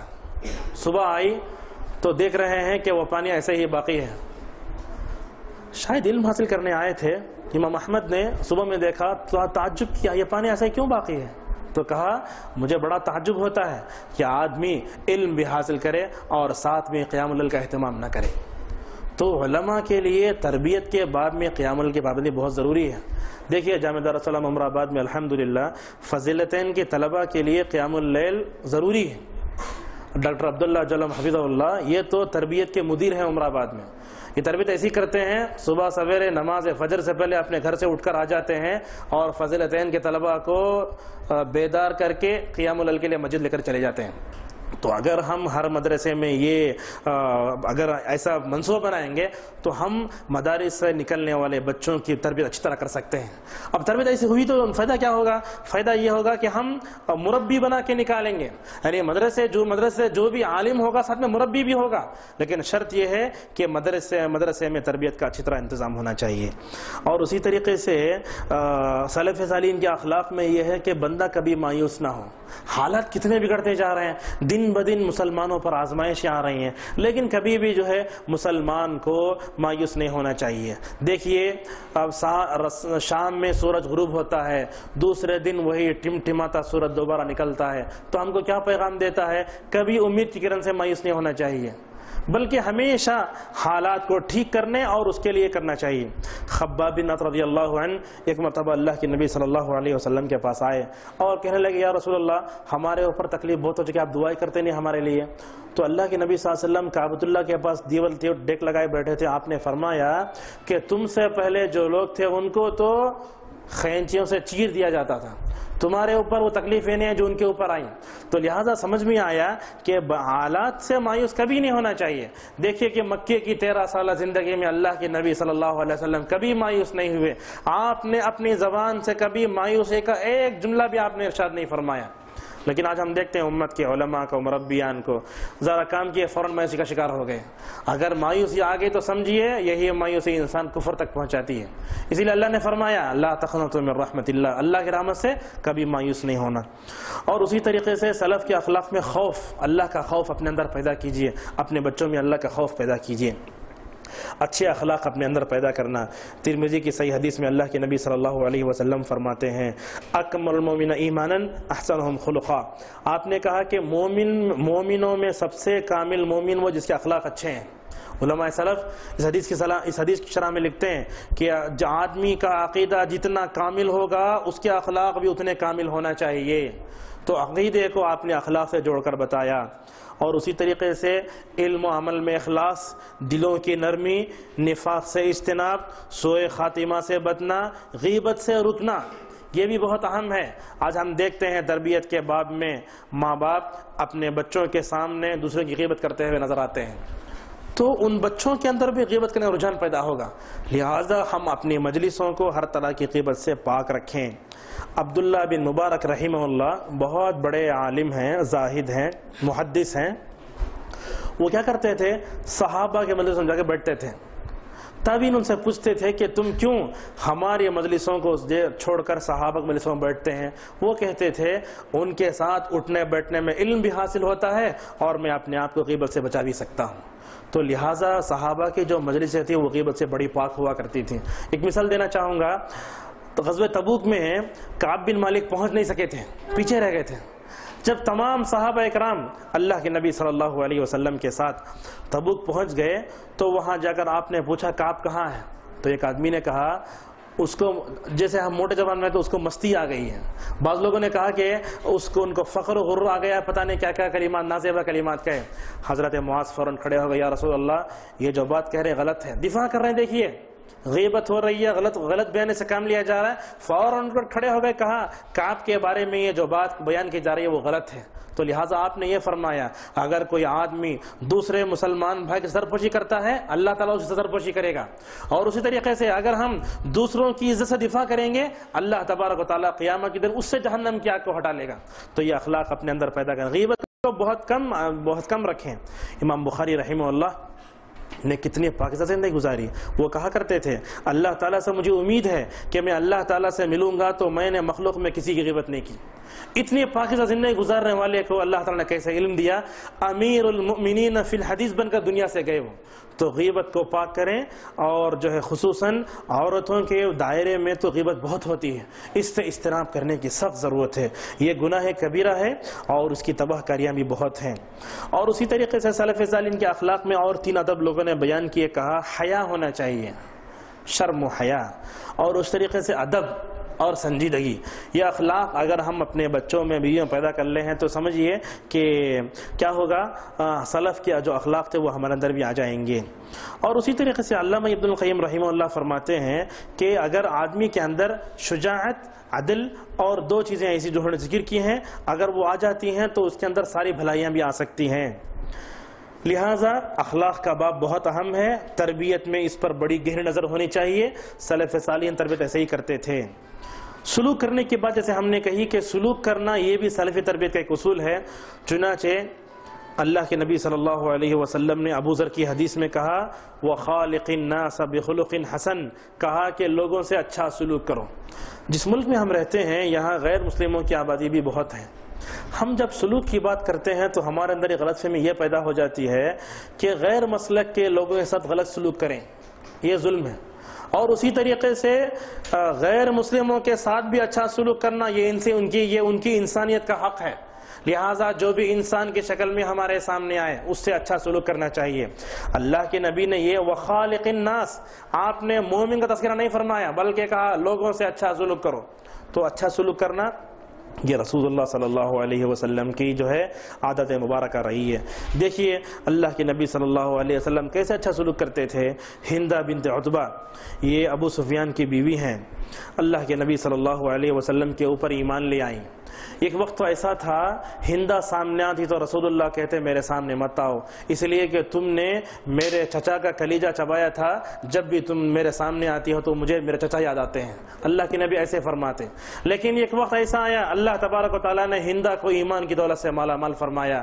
ایمان لانے کے بعد اللہ کے نبی صلی اللہ علیہ وسلم کے حسن سلوک سے متاثر ہو کر اپنے خیالات کا بیان فرماتی ہیں. کہا ایمان لانے سے پہلے محمد رسول اللہ صلی اللہ علیہ وسلم میرے پاس سب سے زیادہ جو ہے ناپسندیدہ تھے، لیکن ایمان لانے کے بعد آج سب سے زیادہ پسندیدہ روز زمین پر اللہ کے نبی صلی اللہ علیہ وسلم ہے. یہ آپ کے اخلاق سے متاثر ہوئی. اور اسی طریقے سے وحشی، اکریمہ، ابو جہل کے بیٹے اکریمہ ایمان لائے، بھاگ گئے. اللہ کے نبی صلی اللہ علیہ وسلم نے انہیں اتنا حصول کیا، جب واپس آئے تو مکمل طور پر اسلام. حتیٰ کہ آپ دیکھیں گے عام الوفود، یعنی ایک ایسا سال جس میں 9 ہجری کی بات ہے، آپ صلی اللہ علیہ وسلم کے پاس دین سیکھنے کے لیے کتنے وفود آئے مدینے میں. وفد عبد القیس آیا، وفد نجران، عیسائیوں کا وفد اللہ کے نبی سے بحث کرنے آیا. آپ نے ان کو اپنے مسجد میں جگہ دی، اپنی عبادت کے طور طریقوں پر غور کرنے کا جو ہے ان کو پورا موقع دیا، لیکن کبھی بھی آپ صلی اللہ علیہ وسلم نے ان سے برا سلوک نہیں کیا. تو سمجھ میں آیا کہ اچھا سلوک کرنا یہ بھی بہت اہم چیز ہے. ابن تیمیہ کی ایک بات ہم آپ کو بتاتے ہیں، یہ بات کئی علماء سے ہم نے سنی اور یہ بات صحیح بھی ہے. ابن تیمیہ رحمہ اللہ کے زمانے میں ایک بدعتی تھا. وہ بدعتی ایسا تھا کہ ہمیشہ ابن تیمیہ کے خلاف لکھتا تھا. تو جب ایک دن ابن تیمیہ، ابن القیم ان کے شاگرد ہیں، ابن القیم کہتے ہیں کہ ابن تیمیہ کے اس دشمن کا انتقال ہو گیا. تو چنانچہ ابن القیم رحمہ اللہ فوراً یہ کہتے ہیں کہ سب سے پہلے جا کر میں اپنے استاد کو بتاؤں گا کہ تمہارے دشمن کا انتقال ہو چکا ہے، لہٰذا سب سے پہلے بات بتانے والا میں ہوں گا. جل گئے. جیسے ہی ابن تیمیہ کے پاس گئے تو ابن القیم نے جو ہے فوراً جو ہے خوشخبری سنائی، لیکن ابن تیمیہ خوش نہیں ہوئے. یہاں اخلاق دیکھ کے سلف کے کیسے تھے، بلکہ اپنے اخلاق کا ثبوت ایسے دیا. وہ کہا میں تو خوش نہیں ہوں گا، بلکہ فوراً اس کے گھر گئے. کس کے گھر؟ دشمن کے گھر. دشمن کے گھر گئے، دلاسا دیا، بچوں سے کہا. جو جملہ کہا وہ یقیناً جو ہے بہت وسعت ظرفی کا اور سلف کے اخلاق کا ہے. کہا تمہارے باپ کا انتقال ہو چکا ہے، آج سے میں تمہارے حق میں تمہارا باپ. بہت بڑا جملہ کہا، یہ کوئی چھوٹا جملہ نہیں تھا. دشمن تھا، لکھتا تھا، بدعتی تا، ان کے خلاف جو ہے زہر اگلتا تھا، لیکن ابن تیمیہ رحمہ اللہ ایسے اچھے اخلاق کے مالک تھے. وہ کہتے ہیں بدعتیوں کے بچوں سے آج یہ تمہارے باپ انتقال کر چکے ہیں، لیکن آج سے میں تمہارا باپ ہوں. یہ بات سلف میں سے ایسے بہت سے واقعات ہم کو مکمل طور پر ملتے ہیں. تو سمجھ میں آیا. اور اسی طریقے سے ثناء اللہ امرتسری رحمہ اللہ، بہت بڑے عالم اس کے ہمارے سلفی علماء میں سے، ان کو کہا جاتا ہے مناظر اسلام. اللہ تبارک و تعالیٰ نے مناظرہ کرنے کی قوت ان کو بہت دی تھی. قادیانی سے جم کر مقابلہ کیا. ایک مرتبہ کہیں سے گزر رہے تھے، معلوم ہوا کہ مرزا غلام احمد قادیانی بیمار ہے، نبوت کا دعویٰ کرنے والا کافر، ان کے کفر میں کسی کا شک ہی نہیں ہے، قادیانی کافر ہیں. لیکن اس کے باوجود علامہ ثناء اللہ امرتسری رحمہ اللہ کے اخلاق دیکھیے، جیسے ہی گزرے عیادت کرنے کے لیے فوراً وہاں پہنچ گئے. وہ دیکھ کر پریشان ہو گیا، مناظرہ کرنے والا کیسے میرے پاس آ گیا. تو سمجھ میں آیا ہم اپنے اخلاق سے جو ہے مکمل طور پر دوسروں کو متاثر کریں، ہم سلوک میں یہ کریں. بہرحال ایمانی رشتے کے بل بوتے پر آپس میں جو ہے ہم کو سلوک میں بہتر ہونا چاہیے. آج معاشرے میں ہم دیکھتے ہیں تربیت کے باب میں، اگر ماں باپ مالدار قسم کے ہیں تو اپنے بچوں کو غریب رشتہ داروں سے ملنے نہیں دیتے. یہ بڑی غلط بات ہے، نہیں ہونا چاہیے. ایمانی رشتہ ہے نا. اللہ تبارک و تعالیٰ کے رسول صلی اللہ علیہ وسلم فرماتے ہیں کہ قیامت کے دن رشتہ داری کھڑے ہو جائیں گے اللہ تعالیٰ سے بحث کرتے ہوئے. تو مالداری کے بنیاد پر اپنے بچوں میں فرق پیدا کرنا یہ بھی تربیت کا غلط اصل ہے. اگر ہم نے اپنے بچوں کے اندر غریبی رشتہ دار مالدار رشتہ دار کی تفریق اگر پیدا کی، آگے چل کر نقصان بہت ہونے والا ہے. تو لہذا سمجھ میں آیا اخلاق اور سلوک میں بھی مکمل طور پر یہ ہونا چاہیے. چوتھا جو اصول و ضابطہ ہے وہ یہ ہے کہ تربیت کے سلفی منہج میں چوتھا جو پوائنٹ ہے وہ یہ ہے کہ سلف انہی اصولوں پر عمل کرتے جو قرآن و حدیث سے ماخوذ ہیں. یعنی تربیت ہم کو کیسے کرنا چاہیے؟ تربیت ہم ویسے کریں جیسے قرآن کہتا ہے، تربیت ہم ویسے کریں جیسے حدیث میں آتا ہے۔ لہٰذا ہم کو چاہیے کہ کتاب و سنت کی روشنی میں اپنے بیوی بچوں کی اور معاشرے میں لوگوں کی تربیت کا خیال رکھیں۔ یہ جملہ دیکھیے، عقل کی روشنی میں خلاف شرع اصولوں کو چھوڑ دینا چاہیے۔ آج تربیت کے باب میں کئی چیزیں ایسی آتی ہیں جن کے بنیاد عقل پر ہے، یا ایسی تربیت کا ایسا اصول جو شریعت سے ٹکراتا ہے وہ ناقابل قبول ہے ہمارے پاس۔ سلف اسے دور رہتے تھے، آپ سمجھ گئے ہوں گے نا۔ قرآن و حدیث کی روشنی میں تربیت ہونی چاہیے۔ کوئی بھی اصول جو شریعت سے ٹکراتا ہے یا ایسا اصول جو لوگوں نے اپنی عقل سے بنا لیا ہو، ایسا اصول تربیت کا ہمارے پاس جو ہے ناقابل قبول ہے۔ علامہ ابن تیمیہ رحمہ اللہ نے کتاب لکھی، اس کا نام رکھا نقل و عقل۔ نقل کہتے ہیں قرآن و حدیث کو، عقل کہتے ہیں عقل کو۔ اگر یہ دونوں ٹکرا جائیں تو کیا کریں گے؟ ہم نقل کو عقل پر ترجیح دیں گے۔ یعنی قرآن و حدیث کی کوئی بات آئے گی تو ہم اس کو عقل پر ترجیح دیں گے، یعنی قرآن و حدیث کے بعد ترجیح قرار پائے گی اور عقل سے نکلنے والی بات مرجوح ہو جائے گی۔ تو یہ بہت اہم ہے۔ اس اعتبار سے سلف کے نزدیک تربیت کا سب سے پہلا مصدر کتاب، یعنی تربیت کرنے جائیں گے سب سے پہلے کہاں دیکھیں گے؟ آپ قرآن کو دیکھیں گے، اور اسی طریقے سے حدیث کو دیکھیں گے، صحابہ کو دیکھیں گے، یا ان اصولوں کو دیکھیں گے جو قرآن و حدیث کی روشنی میں مکمل طور پر بنائے گئے ہو۔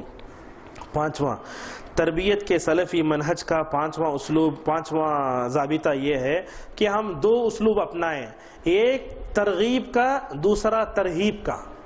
حدیث کے نام کی ایک کتاب ہے ترغیب و ترہیب۔ اس کا کیا مطلب ہوتا ہے؟ ترغیب کا مطلب یہ ہوتا ہے کہ آپ نیکی کے کاموں میں ان کو دلچسپی دلائیں، رغبت دلانا جس کو کہتے ہیں، ترغیب اسی سے ہے۔ تو ترغیب کا اسلوب کیا؟ اللہ کے نبی صلی اللہ علیہ وسلم نے یہ فرمایا، اگر کوئی بندہ دن میں 12 رکعت سنت مؤکدہ پڑھے گا فرض کے علاوہ تو اللہ تعالیٰ اس کو جنت میں ایک محل تعمیر کرے گا۔ یا آپ نے امت کو رغبت دلائی، آپ نے یہ کہا کہ نماز فجر کی سے پہلے 2 رکعتیں دنیا اور اس تمام نعمتوں سے بہتر ہیں، یہ ترغیب ہے۔ ترہیب کیسے ہے؟ اللہ کے نبی نے یہ فرمایا کہ جو آدمی 3-4 جمعہ ایسے چھوڑ دے گا اللہ تعالیٰ اس کے دل پر مہر لگا دے گا، جو آدمی عصر کی نماز چھوڑ دے گا اللہ تعالیٰ اس کے مال اولاد کو تباہ و برباد کر دے گا۔ یہ حدیث ہیں۔ تو اللہ کے نبی صلی اللہ علیہ وسلم نے جو رغبت دلائی نیکیوں کی اس کو کہتے ہیں ترغیب، اور ترہیب کا مطلب ڈرانا۔ اگر آپ یہ کریں گے تو ایسا ہوگا، سود کھائیں گے تو اپنی ماں کے ساتھ 36 مرتبہ زنا کرنے کے مترادف ہوگا۔ تو شریعت نے جو وعید ہے اس کو کہتے ہیں ڈرانا۔ تو اللہ کے نبی صلی اللہ علیہ وسلم اپنی تربیت میں دونوں اسلوب کو اپناتے تھے۔ آپ جنت کی رغبت بھی دلاتے اور جہنم سے ڈرا بھی دیتے۔ حنظلہ رضی اللہ عنہ کا واقعہ مشہور ہے۔ ایک دن اللہ کے نبی صلی اللہ علیہ وسلم کی مجلس سے نکل کر جا رہے تھے اور کہہ رہے نافق حنظلہ، حنظلہ منافق ہو گیا ہے۔ ابو بکر نے فوراً ان کو پکڑا، کہا اے حنظلہ تمہارے اندر تو ایمان، تم یہ کیوں کہتے ہو کہ حنظلہ منافق ہو گیا ہے؟ پکڑ کر لے گئے۔ اللہ کے نبی صلی اللہ علیہ وسلم کے سامنے حنظلہ نے کہا یا رسول اللہ دیکھیے ایمان کیسے، دلوں کی بدلتی کیفیت کو سلف کیسے جو اپنے دلوں میں محسوس کرتے تھے۔ کہا یا رسول اللہ جب ہم آپ کی مجلس میں ہوتے ہیں تو جنت کا تذکرہ ہوتا ہے، جہنم کا تذکرہ ہوتا ہے، ہمارے دل بدل جاتے ہیں، لیکن جیسے ہی ہم اپنی مجلسوں سے ہٹ کر اپنے بیوی بچوں میں چلے جاتے تو ہمارا دل بدل جاتا ہے۔ تو دربار رسول میں دل کی کیفیت الگ، اپنے گھر میں جانے کے بعد دل کی کیفیت الگ۔ اگر دلوں کی بدلتی کیفیت کو اگر یہ محسوس کر لے، یہ سب خود ایمان کی علامت ہے۔ اللہ کے نبی نے اس وقت فرمایا اگر تمہاری حالت ایسی ہے دل کی جیسے تم نے بیان کیا تو فرشتے راستوں میں اور تمہارے بستروں میں تمہارے سے ملاقات کریں گے۔ تو کیا سمجھ میں آتا ہے کہ ہم کو رغبت کا اسلوب بھی اپنانا چاہیے اور اسی طریقے سے ڈرانے کا اسلوب بھی اپنانا چاہیے۔ چنانچہ اللہ کے نبی نے فرمایا اپنے بچوں کی تربیت کرتے ہوئے کیا فرمایا کہ 7 سال کے ہو جائیں تو اپنے بچوں کو نماز کا حکم دو، اگر وہ 10 سال کے ہو جائیں تو مارو۔ یا مارنے کا جو حکم دیا یہی ترغیب ہے۔ اور اللہ کے نبی صلی اللہ علیہ وسلم نے معاذ بن جبل کی صحیح حدیث میں فرمایا کہ اگر تمہیں ضرورت پڑے تو اپنے بچوں کو مارو بھی، لیکن مارنے کچھ اسلوب ہوتے ہیں۔ اور اسی طریقے سے کہا گیا کہ بیوی کی اصلاح کرنے کے لیے بھی ہلکی مار ماری جا سکتی ہے، آپ صلی اللہ علیہ وسلم نے وہاں بھی تذکرہ فرمایا۔ تو بہرحال رغبت دلانے کا اسلوب بھی اپنائیے اور ڈرانے کا اسلوب بھی اپنائیے۔ اگر آپ خالی دلچسپی اور فضائل کی بات کریں گے یہ دامن چھوٹ جائے گا، ڈرانے کا اسلوب اپنائیں گے تو بندے میں مایوسی پیدا ہو جائے گی۔ دونوں کو توازن سے رکھنا چاہیے. جسے کہا جاتا ہے کہ خوف اور رجا، خوف کا معنی ڈرنا، رجا کا معنی امید. امام احمد کہتے ہیں کہ امید اور خوف یہ دونوں پرندے کے دو پروں کی طرح ہیں. جیسے پرندہ اڑتے وقت دونوں کو بیلنس کرتے ہوئے اڑتا ہے، اگر آپ کی زندگی میں اللہ کا خوف بھی رہے گا اور اس کی بنائی ہوئی جنت کی امید بھی رہے گی تو کیا ہوگا؟ توازن آئے گا. لیکن ذرہ برابر بھی آپ اس میں توازن کھو بیٹھے، جیسے پرندہ اڑ نہیں پائے گا، آپ کی زندگی بھی جو ہے دنیا میں ناکارہ ہو جائے گی. تو ترغیب کا اسلوب بھی اپنائیے، ترہیب کا اسلوب بھی اپنائیے. والدین کو چاہیے کہ وہ اپنے بچوں کی تربیت کرتے ہوئے، اساتذہ معلمات کو چاہیے کہ وہ اپنے طلبہ و طالبات کی تربیت کرتے ہوئے اس بات کا لحاظ رکھیں. اسی طریقے سے تربیت، سلفی تربیت کا اور ایک ضابطہ یہ ہے کہ ہم تدرج کا لحاظ رکھیں، جس کو کہتے ہیں اسٹیپ بائی اسٹیپ، اس کا بھی لحاظ ہونا چاہیے. چنانچہ دیکھیے قرآن نے خود اس اسلوب کو اپنایا. یعنی ایک برے آدمی کے اندر سے اگر کسی بری چیز کو آپ نکالنا چاہتے ہیں تو ایک بار نہیں نکال سکتے.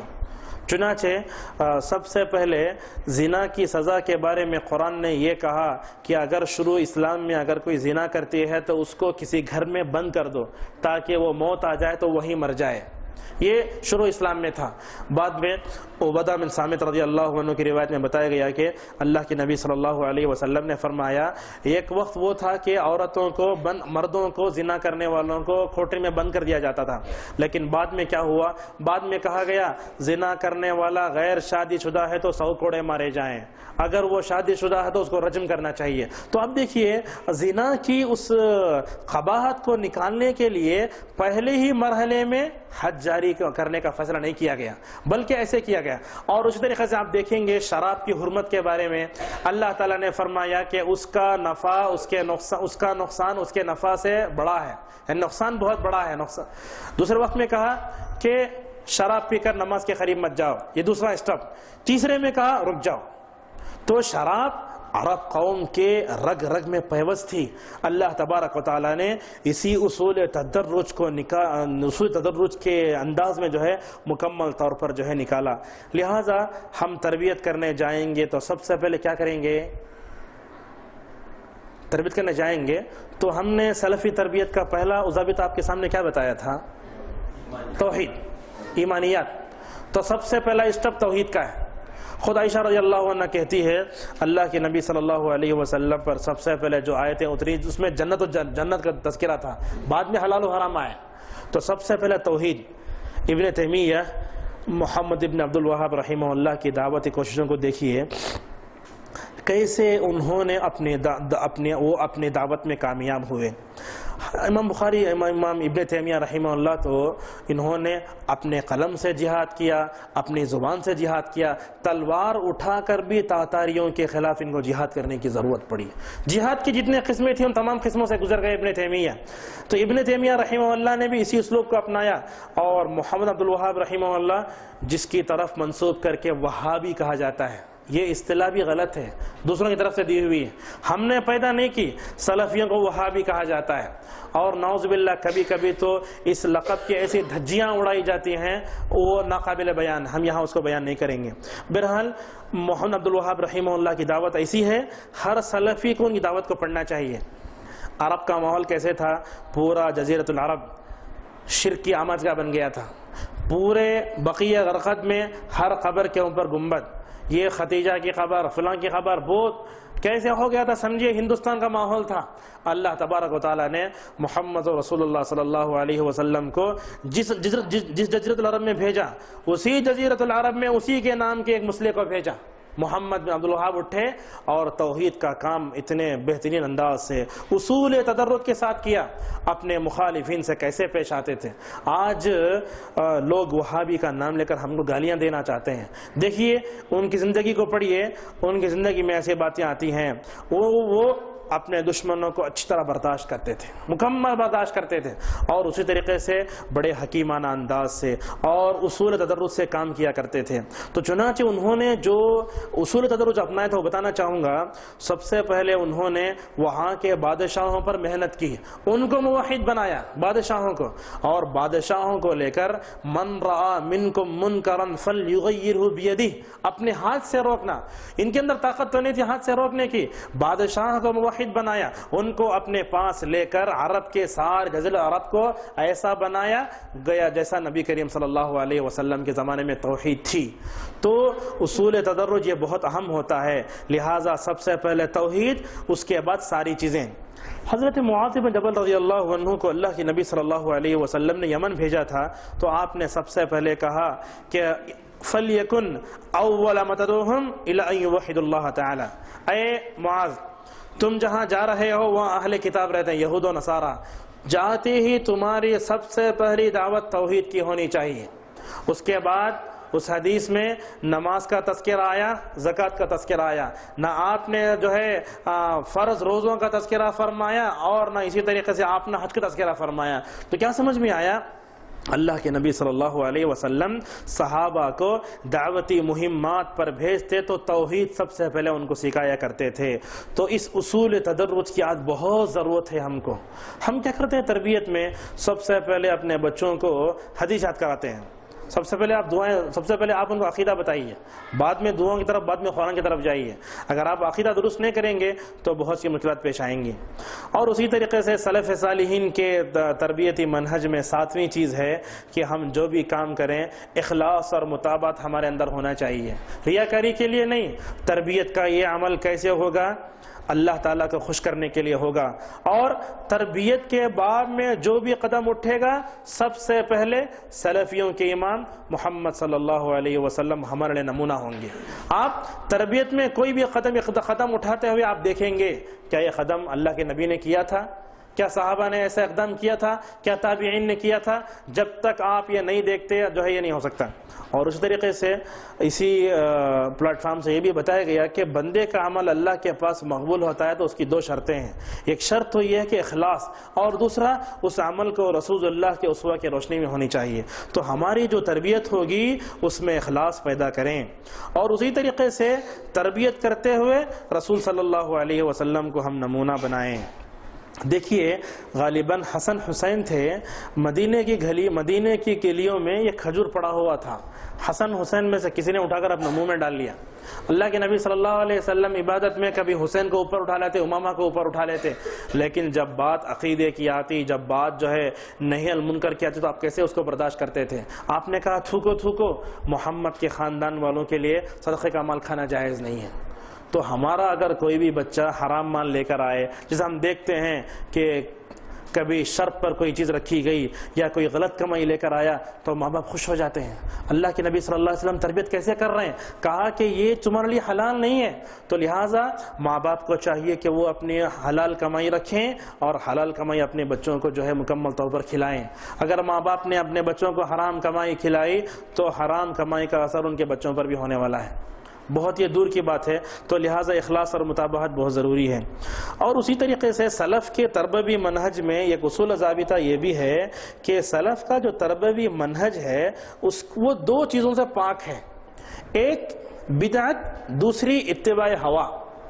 سلف کے تربیت کے جتنے نمونے آپ پڑھیں گے کہیں آپ کو بدعت نظر نہیں آئے گی، اور سلف کے تربیت کے جتنے نمونے ہیں کسی نمونے کو پڑھ کر آپ یہ نہیں کہہ سکتے کہ یہ آدمی تربیت میں خواہشات کے پیچھے پڑ گیا ہے۔ یہ دو چیزیں بہت ضروری ہیں۔ تو لہٰذا بدعت سے بھی پاک ہو اور اسی طریقے سے اتباع ہوا سے بھی اس کو پاک ہونا چاہیے۔ دیکھیے اللہ کے نبی صلی اللہ علیہ وسلم جو وحی آئی، آپ نے کبھی اپنے خواہش کی بنیاد پر کوئی بات اپنی زبان سے نہیں نکالی۔ وَمَا يَنطِقُ عَنِ الْهَوَىٰ إِنْ هُوَ إِلَّا وَحْيٌ يُوحَىٰ، سورہ نجم کی آیت ہے، یعنی اللہ کے نبی صلی اللہ علیہ وسلم کبھی اپنے خواہش کی بنیاد پر کوئی بات نہیں کہتے تھے۔ لہٰذا صحابہ کرام بھی کبھی اتباع ہوا کا شکار نہیں ہوئے، بلکہ یہی صحابہ کے بارے میں آپ نے فرمایا تھا علیکم بسنتی، کہا کہ تم میری سنت کو لازم پکڑے رہو، اور میرے بعد خلفائے راشدین ابو بکر، عمر، عثمان، علی، ان تمام جو ہے ان کے منہج کو تم لازم پکڑو۔ معزز حاضرین، اگر تربیت کے دوران بدعت آ جاتی ہے یا آدمی اتباع ہوا کا شکار ہو جاتا ہے تو اس کی طبیعت ناکارہ ہو جاتی ہے۔ لہٰذا ہم بدعتیوں کو دیکھتے ہیں، یہ لوگ ہر کام کرتے ہیں۔ مثلا کوئی بدعتی اپنے بچے کو درگاہ لے گیا، کوئی آستانے پہ چلا گیا، کوئی وہاں فلاں چلا گیا، تو بچے کیا سمجھتے ہیں کہ ہمارے باپ اچھا کام کر رہے ہیں، تو یہ بات یاد رکھنے کی ہے، بدعت اور معصیت ان دونوں میں کون زیادہ خطرناک اور نقصان دہ ہے، یہ سوال سفیان ثوری رحمہ اللہ سے پوچھا گیا تو انہوں نے کہا البدعۃ احب الی ابلیس من المعصیہ، کہا شیطان کو معصیت سے زیادہ بدعت پسندیدہ ہے۔ کیوں؟ کہا فَإِنَّ الْمَعْصِيَةَ قَدْ يُتَابُ مِنْهَا وَالْبِدْعَةُ لَا يُتَابُ مِنْهَا، گناہ کرنے والا توبہ کر سکتا ہے لیکن بدعتی کبھی توبہ نہیں کرتا۔ ایک حسن درجے کی حدیث ہے، اللہ کے نبی صلی اللہ علیہ وسلم نے فرمایا اللہ تعالیٰ بدعتی کی آنکھوں پر پردہ ڈال دیتا ہے اس کی بدعت کی وجہ سے، اس کو توبہ کی توفیق نہیں ہوتی۔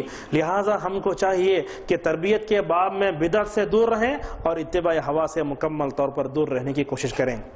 اسی طریقے سے سلفی تربیت کے باب میں جو نوواں ضابطہ ہے وہ یہ کہ ہم حقوق کی ادائیگی میں توازن قائم رکھیں۔ اللہ کا کیا حق، بندوں کا کیا حق، رسول کا کیا حق، صحابہ کا کیا حق، اس کو جو ہے ہم انجام دینے کی کوشش کریں۔ لہٰذا علماء لکھتے ہیں رحمان کے حقوق ہیں، اللہ کا کیا حق ہے؟ نماز پڑھنا، اس کی توحید کو جاننا، یہ اللہ کا حق ہے۔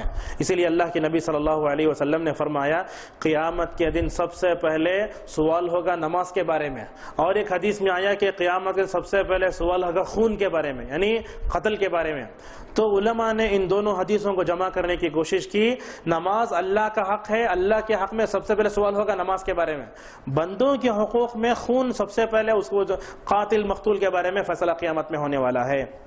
بہرحال حضرت معاذ بن جبل رضی اللہ عنہ اللہ کے نبی صلی اللہ علیہ وسلم کے ساتھ ایک جانور پر بیٹھے تھے، آپ نے تربیت کا ایک انوکھا انداز وہاں اپنایا، آپ نے ان کو پیچھے بٹھا لیا، تنہائی میں گئے، جا کر پوچھا اے معاذ بتاؤ کہ بندوں پر اللہ کا کیا حق ہے، بندوں پر اللہ کا یعنی ہمارے اوپر اللہ کا کیا حق ہے؟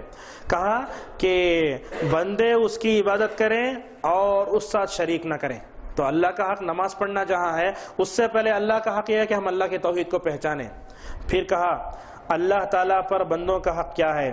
کہا اللہ تعالیٰ اس آدمی کو عذاب نہیں دیتا جو شرک نہیں کرتا۔ تو یہ اللہ تعالیٰ کا اللہ پر ہے بندوں کا حق۔ تو لہٰذا دونوں حقوق کی ادائیگی میں ہم کو توازن سے کام کرنا چاہیے۔ آج ہم دیکھتے ہیں کہ اللہ کے حقوق کی ادائیگی میں بھی تساہلی اور بندوں کے حقوق میں بھی تساہلی کا ہم کام دیں، دونوں میں اگر آپ یہ کریں گے تو بہت۔ بعض علماء نے اتنا تو کہا اللہ حق اپنا حق معاف کر سکتا ہے لیکن بندوں کا حق جو ہوتا ہے وہ بہت اہم ہوتا ہے۔ اگر آپ نے کسی کی غیبت کی اور کسی کے شان میں گستاخی کی، کسی پر کیچڑ اچھالا، اگر آپ جو ہے بغیر توبہ کیے مر گئے تو انجام کیا ہوگا بھلا بتائیے۔ تو اللہ کا حق جو ہوتا ہے وہ دیجئے اور بندوں کا جو حق ہوتا ہے وہ حق دیجئے، دونوں حقوق کی ادائیگی میں مکمل طور پر ہم کو توازن اپنانا چاہیے۔ اللہ کے نبی صلی اللہ علیہ وسلم اور صحابہ کرام دونوں اس حق کو برابر ادا کرتے تھے۔ ایک صحابی ہیں، ان کی بیوی نے آ کر اللہ کے نبی سے شکایت کی کہ میرے شوہر میرا حق نہیں دیتے، رات بھر جو ہے تہجد پڑھتے ہیں۔ اللہ کے نبی صلی اللہ علیہ وسلم نے ان کو بلا کر سمجھایا، کہا دیکھو تمہارے بدن کا تمہارے اوپر حق ہے، تمہارے آنکھوں کا تمہارے اوپر حق ہے۔ تو وہ اپنی بیوی کے حقوق سے کنارہ کش ہو کر اللہ کا حق ادا کرنے لگے۔ آپ نے ان کو دین کا صحیح تصور دیا، آپ نے کہا کہ اللہ کا بھی حق ادا کرو، اپنے بیوی کا حق بھی برابر ادا کرو۔ لہٰذا سلف ایسے ہی کرتے تھے، اللہ کا حق بھی ادا کرنا، بندوں کا حق بھی ادا کرنا۔ ابراہیم علیہ السلام کی وہ مثال دیکھیے، باپ جو تھا بت پرست، بلکہ بت بیچنے والا بنانے والا، لیکن ابراہیم علیہ السلام اپنے باپ کی مکمل طور پر اصلاح کرنے کی پوری کوشش کرتے ہیں۔ تو لہٰذا اللہ کا حق بندوں کا حق دونوں ادا کرنے میں توازن برتیے۔ آخری ضابطہ ہے سلفی منہج کے تربوی کا کہ بندہ اپنے آپ کو ہر طرح کے فتنوں سے دور رکھے۔ جو بھی فتنے ہوتے ہیں ان فتنوں سے آپ کو دور رہنا چاہیے۔ اللہ کے نبی صلی اللہ علیہ وسلم نے فرمایا فتنے سے پناہ مانگتے رہو، وَأَعُوذُ بِكَ مِن فِتْنَةِ الْمَحْيَا وَالْمَمَاتِ، اور سب سے بڑا فتنہ دجال کا فتنہ ہے۔ آپ صلی اللہ علیہ وسلم ہر نماز میں اس سے پناہ مانگتے تھے، وَأَعُوذُ بِكَ مِن فِتْنَةِ الْمَسِيحِ الدَّجَّالِ۔ تو یہ کچھ ضابطے تھے جو آپ اپنے ذہنوں میں رکھیں۔ اس کے بعد آج جو ہے ہم یہ بتائیں گے کہ موجودہ وقت میں تربیت کرنے والے کچھ غلطیاں کرتے ہیں۔ وہ کس قسم کی غلطیاں ہوتی ہیں ایک ایک کر کے ہم آپ کے سامنے بیان کریں گے۔ سب سے پہلی بات تو یہ ہے کہ آج قرآن و حدیث پر عمل، آج کچھ لوگ یہ دعویٰ کرتے ہیں کہ ہم تربیت میں قرآن و حدیث کو مان رہے ہیں۔ یہ صرف زبانی دعویٰ نہیں کرنا چاہیے بلکہ زبانی دعوے کے ساتھ ساتھ اس پر عمل بھی ہونا چاہیے۔ آج ہر تحریک، ہر جماعت یہ کہتی ہے کہ ہم قرآن حدیث پر عمل کر رہے ہیں۔ علامہ البانی رحمہ اللہ کی ایک چھوٹی سی کتاب ہے ہذہ دعوتنا، اس کتاب میں وہ لکھتے ہیں کہ قرآن و حدیث پر عمل کرنا ہر مسلمان کے لیے ضروری ہے، لیکن اس وقت میں ہم کہتے ہیں کہ قرآن و حدیث کو اپنی سمجھ اور عقل سے نہیں سمجھنا چاہیے، بلکہ سلف صالحین کے منہج پر اس کو سمجھنا چاہیے۔ اسی لیے آپ دیکھیں گے عرب وغیرہ میں خطبات میں، دروس وغیرہ میں یہ بار بار لفظ آتا ہے کہ سلف سلف سلف۔ کیوں؟ اس لیے کہ زندگی کے کسی بھی معاملے میں ہم کو سلفی منہج سے نہیں ہٹنا چاہیے۔ تو لہٰذا قرآن و حدیث پر عمل کرنے کا دعویٰ اگر ہم زبان سے کریں تو یہ غلط ہے۔ تربیت کے باب میں جب تک ہم قرآن و حدیث کو سلف صالحین کی بنیاد پر نہیں سمجھتے ہم کامیاب نہیں ہوں گے۔ سورہ بقرہ میں اللہ تبارک و تعالی نے صحابہ کے ایمان کو معیار بنایا، کہا فَإِنْ آمَنُوا بِمِثْلِ مَا آمَنْتُمْ بِهِ فَقَدْ اهْتَدَوْا، کہا اگر تم صحابہ کی طرح ایمان لاؤ تم ہدایت یافتہ ہو جاؤ گے۔ اگر تم نے صحابہ کے راستے سے روگردانی کی تم جو ہے اختلافات میں پڑ جاؤ گے۔ آج ہم دیکھتے ہیں تربیت کرنے والے نہ صحابہ کو نمونہ بناتے نہ صحابیت کو نمونہ بناتے ہیں، بلکہ فلاں فلسفی کو، فلاں مورخ کو، فلاں کو نمونہ بناتے ہیں۔ نمونہ کون ہونا چاہیے؟ جن کے عدالت کی گواہی اللہ تبارک و تعالیٰ نے ساتوں آسمانوں کے اوپر، ان کو گواہ بنانا چاہیے سب سے پہلے۔ تو قرآن و حدیث پر عمل کرنے کا دعویٰ زبانی نہیں ہونا چاہیے، بلکہ عملاً ہم یہ کہیں کہ سلفی منہج پر ہم ان دونوں کو سمجھیں، یہ بہت اہم ہے۔ ایک غلطی ہوتی اس کی ہم نے تردید کی۔ دوسرا، تربیت کے باب میں دوسری غلطی ہوتی ہے یہ کہ ہم ترجیح کس کو دیں۔ اب جیسے ایک چھوٹے بچے کی تربیت کرنے کا مسئلہ آیا تو کیا سب سے پہلے اس کو دعائیں سکھائی جائیں، کیا انگریزی کی نظمیں اس کو سکھائی جائیں، یا نہیں تو اس کو عقیدہ بتایا جائے؟ تو سب سے پہلے ترجیحات کا جب بھی بات آتا ہے تو ہمارے پاس سب سے پہلے ترجیح پانے والی جو چیز عقیدہ توحید ہے۔ سب سے پہلے ہم کو چاہیے کہ ہم اپنے بچے کو بتائیں بیٹا اللہ تعالیٰ عرش پہ ہے، اللہ تعالیٰ ہر جگہ موجود نہیں ہے۔ جیسا کہ اللہ کے نبی نے اس لونڈی کا امتحان لیا تو اس نے کہا اللہ تعالیٰ آسمان پر ہے۔ تو لہٰذا ماں باپ کی ذمہ داری یہ ہے کہ وہ اپنے بچوں میں توحید کی بیج کو بوئیں اور توحید مکمل طور پر اس کے سامنے سمجھائیں۔ دو چیزیں آپس میں ٹکراتی عموماً تربیت میں، ارکان اسلام، ارکان ایمان۔ ارکان اسلام بعد میں ہے اور ارکان ایمان پہلے، اور خود ارکان اسلام جیسے شہادتین، نماز، روزہ، زکوٰۃ، حج، اس میں آپ غور کیجئے علامہ ماوردی رحمہ اللہ نے بڑے پتے کی بات کہی۔ یہاں کہا اللہ کے نبی صلی اللہ علیہ وسلم نے ارکان اسلام میں سب سے پہلے توحید کا تذکرہ فرمایا، توحید کا تذکرہ فرمایا، بعد میں کہا نماز، روزہ، زکوٰۃ، حج۔ آپ کی نماز، آپ کا روزہ، آپ کی زکوٰۃ، آپ کا حج کب صحیح ہوگا؟ جب آپ کا عقیدہ صحیح ہوگا۔ آپ نے اسلام کے پہلے رکن کو ہی فراموش کر دیا، آپ نمازیں پڑھنے لگے، زکوٰۃ دینے لگے، روزہ رکھنے لگے، حج کرنے لگے، بھلا بتائیے ہماری نمازیں کیسے قبول ہوں گی، ہمارا حج کیسے قبول ہوگا؟ آج ہم دیکھتے ہیں حج کا یہ سیزن ہے، کتنے لوگ حج کو جاتے ہیں لیکن وہی پرانی روش، وہی بدعتیں اور وہی انحراف اور وہی کتاب و سنت سے دشمنی اور وہی منہج سلف سے روگردانی۔ تو سمجھ میں آیا کہ ترجیحات کے باب میں مکمل طور پر بے اعتدالیاں نہیں ہونے چاہیے۔ سب سے پہلے آپ توحید کو مقام دیجئے، بعد نماز، فضائل کی چیزیں بعد میں آتی ہیں۔ آج امت کے طبقے کو ہم دیکھتے ہیں کہ یہ فضائل کے باب میں اتنے آگے بڑھ جاتے ہیں، ضعیف حدیث کیا موضوع حدیث سے اصلاح کرتے ہوئے اپنے لوگوں کی تربیت کرتے ہیں، یہ کسی قیمت پر ٹھیک نہیں ہے۔ تو توحید کو سب پر مقدم رکھنا چاہیے، یہی بات ہے۔ اور اسی طرح تیسری غفلت جو یہ ہوتی ہے بے اعتدالی، تربیت کرتے ہوئے صحابہ اور تابعین کے نمونوں سے انحراف کرنا۔ جیسا کہ ہم نے آپ کے سامنے کہا، آج ہم تربیت کرنا چاہتے ہیں تو کبھی ہندوستانی صدر کا نام لیتے ہیں اور کبھی کوئی کھلاڑی ہے تو اس کا نام لے کے تربیت کرنا چاہتے ہیں۔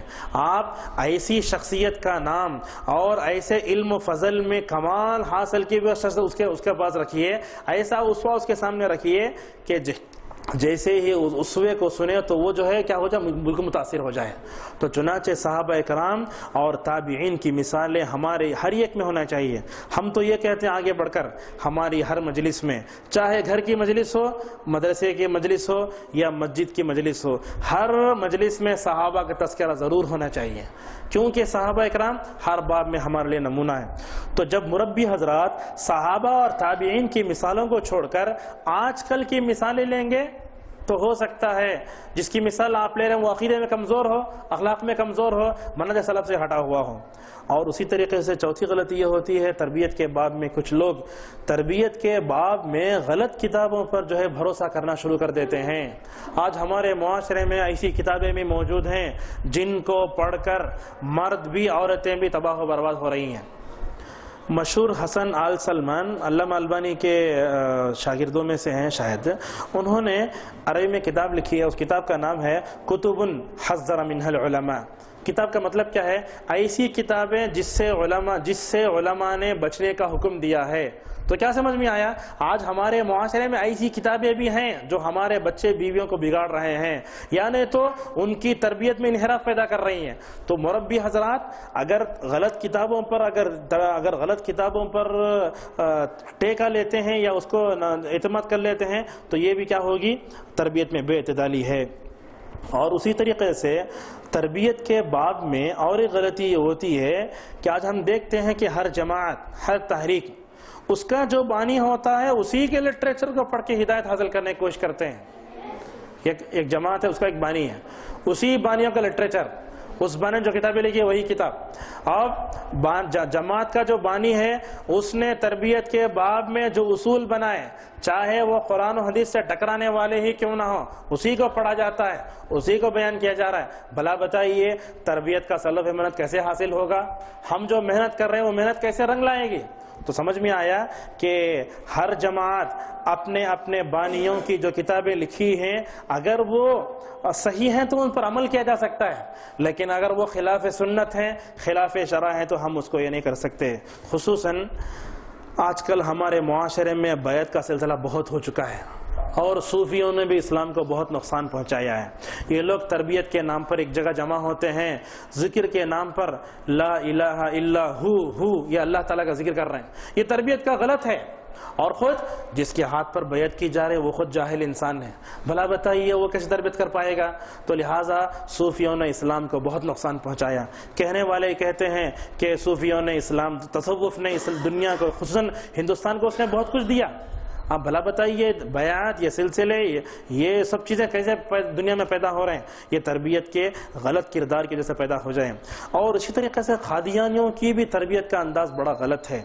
اور آج کل دہلی کے جو مشہور عالی ہیں وحید الدین خان، ان کی بھی غلط چیزیں ہمارے کچھ نوجوان علماء کے اندر سب آ رہی ہیں. تو وحید الدین خان یہ گمراہ شخص ہے، اس کا لٹریچر پڑھنا آدمی کے لیے جائز نہیں ہے، بالکل جائز نہیں ہے. تو لہٰذا تربیت کے بارے میں جو غلط کتابیں لکھی ہوئی ہیں آپ ان سے اپنے آپ کو دور رکھیے. اسی طریقے سے ہمارے معاشرے میں تربیت کا اور ایک جو پہلو ہے وہ یہ کہ ہم اشخاص میں غلو کرتے ہیں. مثلا کسی جماعت کو ہم نے دیکھا، وہ جماعت اپنے بانی میں، اپنے بانی کی لکھی ہوئی کتابوں میں غلو کر رہی ہے. اگر اس کتاب میں تربیت کے باب میں لکھی ہوئی باتیں غلط بھی ہیں، اس کو غلط ماننے بجائے کیا کرتے ہیں؟ اس کی تعویل کرنا، اس کی ڈیفنس کرنا شروع کرتے ہیں. یہ کسی اعتبار سے جائز نہیں ہے. یعنی اللہ کی نبی صلی اللہ علیہ وسلم کی بات آئے اور پھر کوئی آدمی اپنی جماعت اور اپنی تحریک کے بانی کی کوئی کتاب بتائے، کوئی یہ کہے کہ اس میں ایسا ہے، تو یہ منہج بھی ٹھیک نہیں ہے. اور اسی طریقے سے ساتویں بے اعتدالی یہ ہوتی ہے کہ گمراہ فرقوں اور خواہش پرستوں کے منہج پر چلنا. آج ہم معاشرے میں دیکھتے ہیں کہ دنیا میں جتنے گمراہ فرقے ہیں کہ اللہ کے نبی صلی اللہ علیہ وسلم نے جو یہ فرمایا کہ میری امت 73 فرقوں میں بٹ جائے گی، تو یہ 73 فرقے آج دنیا میں موجود ہیں. ان تمام سے اپنے آپ کو بچانے کی بہت ضرورت ہے. رافضیوں سے لے کر شیعہ سے لے کر گمراہ فرقے جتنے ہیں ان تمام سے اپنے آپ کو بچائیے تربیت کے باب میں. اور اسی طریقے سے تربیت کے باب میں جو بے اعتدالی ہے وہ یہ ہے کہ آج ہم کچھ لوگ شریعت کو عقل کے تابع کرنے کی کوشش کرتے رہتے ہیں. یہ بھی بڑا غلط چیز ہے اور سلفی منہج سے ہٹی ہوئی چیز ہے. شریعت کو عقل کے تابع کیسے کرنا؟ یعنی عقل جو کہتی ہے شریعت وہ سن لے، ایسے تو نہیں ہو سکتا. بلکہ جو لوگ شریعت کو عقل کے تابع کرتے ہیں، ایسے لوگوں کو کہا جاتا ہے عربی میں عقلانیین، یہ لوگ عقل پرست ہو جاتے ہیں۔ لہٰذا آج دنیا میں اسلام کی طرف جتنے گمراہ منسوب فرقے ہیں، آپ معتزلہ کی بات کریں، اشاعرہ کی بات کریں، جہمیہ کی بات کریں، کتنے لوگوں کی بات کریں، گمراہ فرقوں کے گمراہ ہونے کا بنیادی سبب یہ ہے کہ انہوں نے اپنی عقل کو لگام نہیں دیا، بلکہ انہوں نے کیا کیا، شریعت کو عقل کے تابع کرنے کی کوشش کی۔ نتیجہ کیا ہوا؟ قرآنی حقائق کا انکار کرنے لگے لوگ، صحیح احادیث کو رد کرنا شروع کر دیا، صحابہ کو گالی دینا، دین میں شکوک و شبہات پیدا کرنا، یہ سب جو ہے شریعت کو عقل کے تابع کرنے کے نقصانات ہیں۔ دیکھیے ہماری عقل کو شریعت کے تابع ہونا چاہیے، ہم شریعت کو عقل کے تابع بنا نہیں سکتے۔ ایک مثال سے ہم سمجھاتے ہیں، حضرت علی رضی اللہ عنہ کی روایت، انہوں نے کہا اللہ کے نبی صلی اللہ علیہ وسلم نے فرمایا، کیا فرمایا؟ اگر دین میں عقل کا دخل ہوتا، رائے کا دخل ہوتا، تو عقل یہ کہتی کہ آدمی جب موزہ یعنی ساکس پہنے تو نیچے کے حصے پر مسح کیا جائے، کیونکہ آدمی جب ساکس پہن کر چلتا ہے تو گندگی نیچے سے لگتی ہے۔ عقل یہی کہتی ہے کہ آدمی موزہ اور ساکس پہن کر نیچے کے حصے پر یہ کرے، لیکن اللہ کے نبی صلی اللہ علیہ وسلم موزے کے اوپری حصے پر مسح کرتے تھے۔ عقل کہتی ہے نیچے مسح کیا جائے، لیکن اللہ کے نبی نے یہ فرمایا کہ اوپری حصے پر مسح کیا جائے۔ یہ کچھ بے اعتدالیاں تھیں جو ہم آپ کے سامنے کہنا کرتے تھے، سمجھانا چاہتے تھے۔ درس کے آخری میں ان کتابوں کا تذکرہ کرنا چاہتے ہیں جو تربیت کے سلفی منہج پر آپ کے کام آ سکتی ہیں۔ اس میں سب سے پہلی بات یہ ہے کہ تربیت پر کچھ لوگوں نے کتاب لکھی، سلفی منہج پر کچھ لوگوں نے کتاب لکھی، دونوں کتابوں کو آپ پڑھ سکتے ہیں۔ لہٰذا تربیت سے متعلق جتنی کتابیں لکھی گئی ہیں یہ اکثر عربی میں ہیں، یہ نقطہ بہت اہم ہے۔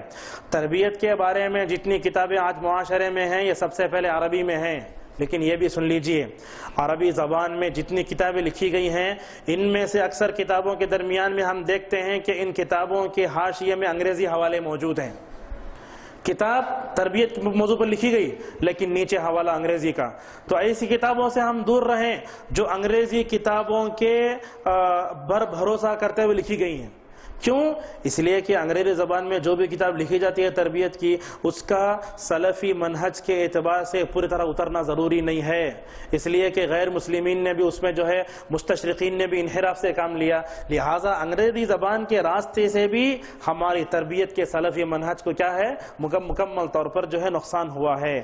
لہٰذا تربیت سے متعلق ان کتابوں کو پڑھیں جو صحیح معلومات دیں، صحیح فکر دیں، مستند ثقہ سلفی عالم کی لکھی ہوئی کتاب موجود ہو۔ ہم آپ کو سمجھانا چاہتے ہیں مدینہ رسول صلی اللہ علیہ وسلم میں جو جامعہ اسلامیہ اسلامک یونیورسٹی ہے اس میں تربیہ نام کا ایک مادہ ہے۔ استاد آتا تو کیا کرتا ہے، وہ کسی کتاب کا یہ نہیں ہے، بلکہ کیا کرتا ہے مکمل طور پر کئی سلفی کتابوں کا حوالہ دے کر آگے کلاس میں لیکچر دیتے ہیں۔ ایسی صورت میں ہم کو یہ سمجھ میں آتا ہے کہ تربیت کا سلفی منہج کیا ہوتا ہے، صحیح کتابوں کو اور صحیح معلومات کو اور صحیح فکر لے کر اگر آپ پڑھائیں گے تو اس تربیت کا معنی مفہوم آپ اچھی طرح اندازہ کر سکتے ہیں۔ اور اسی طریقے سے تربیت کے بارے میں اردو زبان میں کتابیں بہت کم ہیں، لیکن آپ دیکھتے ہیں علامہ ابن تیمیہ رحمہ اللہ کے ایک بہترین شاگرد علامہ ذہبی بہترین عالم ہیں، انہوں نے کتاب لکھی سیر و اعلام النبلاء۔ اس میں اللہ کے نبی صلی اللہ علیہ وسلم کے زمانے سے لے کر صحابہ سے لے کر اس وقت تک کے جتنے علماء تھے، چاہے وہ معتزلی ہو، چاہے وہ اشعری ہو، چاہے وہ کسی گمراہ فرقے سے تعلق رکھنے والا انسان کیوں نہ ہو، تمام کے اچھائیاں اور برائیاں اس کتاب میں جمع کر دیا، حتیٰ کہ یزید کے بارے میں امت افراط تفریط کا شکار ہو جاتی ہے۔ لہٰذا کسی بھی شخصیت کو جب تک وہ کتاب لکھی گئی اس وقت تک جو شخصیتیں زندہ تھیں، اگر آپ اس کو سلفیت کے یعنی تو شریعت کے میزان میں تولنا چاہتے ہیں تو آپ اس کتاب کا مطالعہ کر سکتے ہیں۔ یہ سب سے بہترین کتاب ہے، اس میں اخلاق بھی آ جائیں گے، عقیدہ بھی آ جائے گا، اور کس شخصیت میں کیا کیا اخلاقی خرابیاں تھیں، کیا کیا عقیدہ خرابیاں تھے، سب علامہ ذکر کرتے ہیں۔ لہٰذا علماء کو ضروری ہے کہ وہ تربیت کے سلفی منہج کو پڑھنے کے لیے اس کتاب کا عربی میں مطالعہ کریں۔ اسی طریقے سے علامہ ابن تیمیہ ابن القیم کی کتابوں کا مطالعہ کر سکتے ہیں، جیسے الجواب الکافی، مدارج السالکین، الفوائد، ان کتابوں کا مطالعہ بھی کر سکتے ہیں۔ لیکن ہم کوئی کتاب ہاتھ لگی، اس کتاب میں وہ عربی میں ہے، شاید اردو میں ترجمہ ہوا یا نہیں معلوم ہے، اس میں مؤلف نے سلف کا جو تربوی منہج ہوتا ہے اس کا مکمل طور پر اس کا تذکرہ کیا ہے۔ کتاب کا نام ہے الاصباح فی بیان منہج السلفی فی التربیت والاصلاح۔ اس کتاب کے مؤلف ہیں عبید اللہ بن صالح العبیلان، اور عرب کے عالم ہیں، اور اس کتاب پر جو ہے نظر ثانی کہیے یا اس کتاب کو پورا پڑھ کر سنا ہے کون؟ صالح بن فوزان الفوزان، جن کے بارے میں علامہ بن باز رحمہ اللہ نے اپنی زندگی میں کہہ دیا تھا کہ یہ امام اہل سنہ والجماعہ ہے۔ اتنی بڑی شہادت دی تھی ابن باز نے صالح فوزان کے بارے میں۔ تو لہٰذا تربیت کے سلفی منہج کو سمجھنا چاہتے ہیں تو عرب علماء کو ہم اپنے سامنے رکھیں، اور وہاں جو کانفرنسیں ہوتی ہیں، سیمینار ہوتے ہیں، اس کو بھی ہم اپنے ذہن میں رکھیں۔ اس موضوع پر عرب میں سے کوئی بھی خطبہ یا کوئی بھی لیکچر یا کوئی بھی تقریر ہوئی تربیت کے بارے میں تو وہاں آپ یہ کر سکتے ہیں۔ اور تربیت کے بارے میں دو باتیں اور ہم آپ سے کہنا چاہیں گے کہ تربیت کے دو بڑے مرکز ہیں دنیا میں، ایک مدرسہ اور مسجد۔ ان دونوں کو محرک کرنے کی بہت ضرورت ہے، لہٰذا مدارس میں تربیت کا اچھا انتظام ہونا چاہیے۔ تربیت سے تعلق جو سلفی منہج کی کتابیں ہیں اس کو نصاب میں داخل کیا جائے، ہر مدرس مربی بنے، نظریات کے ساتھ ساتھ تطبیقی انداز کی تعلیم دی جائے، سلف کی مثالیں بار بار سنائی جائیں، اور تربیت کے باب میں سلف کے کیا اصول و ضوابط ان کے سامنے بیان کیے۔ یہ تو مدارس کی بات تھی۔ اسی طریقے سے مساجد میں تربیت کیسے کی جا سکتی ہے؟ خطبے کے دوران ہم تربیت کے سلفی منہج کو دور بتا سکتے ہیں، یا یومیہ درس میں، ہفتہ واری پروگرام میں، یا اس طرح کے ورکشاپ میں جو آج آپ کے سامنے ہوئی ہے۔ اگر امت اس طرح کی چیزوں پر غور کرتی ہے تو مکمل طور پر اپنے آپ کو تربیت کے سلفی منہج کے مطابق جو ہے یہ کر سکتی ہے۔ تو یہ کچھ باتیں تھیں تربیت کے سلفی منہج سے متعلق۔ اللہ تبارک و تعالیٰ سے ہماری دعا ہے کہ اللہ تعالیٰ ہمیں کہنے سننے اور عمل کرنے توفیق عطا فرمائے، اور تربیت کے سلفی منہج کو مد نظر توفیق وقت الحمدللہ رب العالمین۔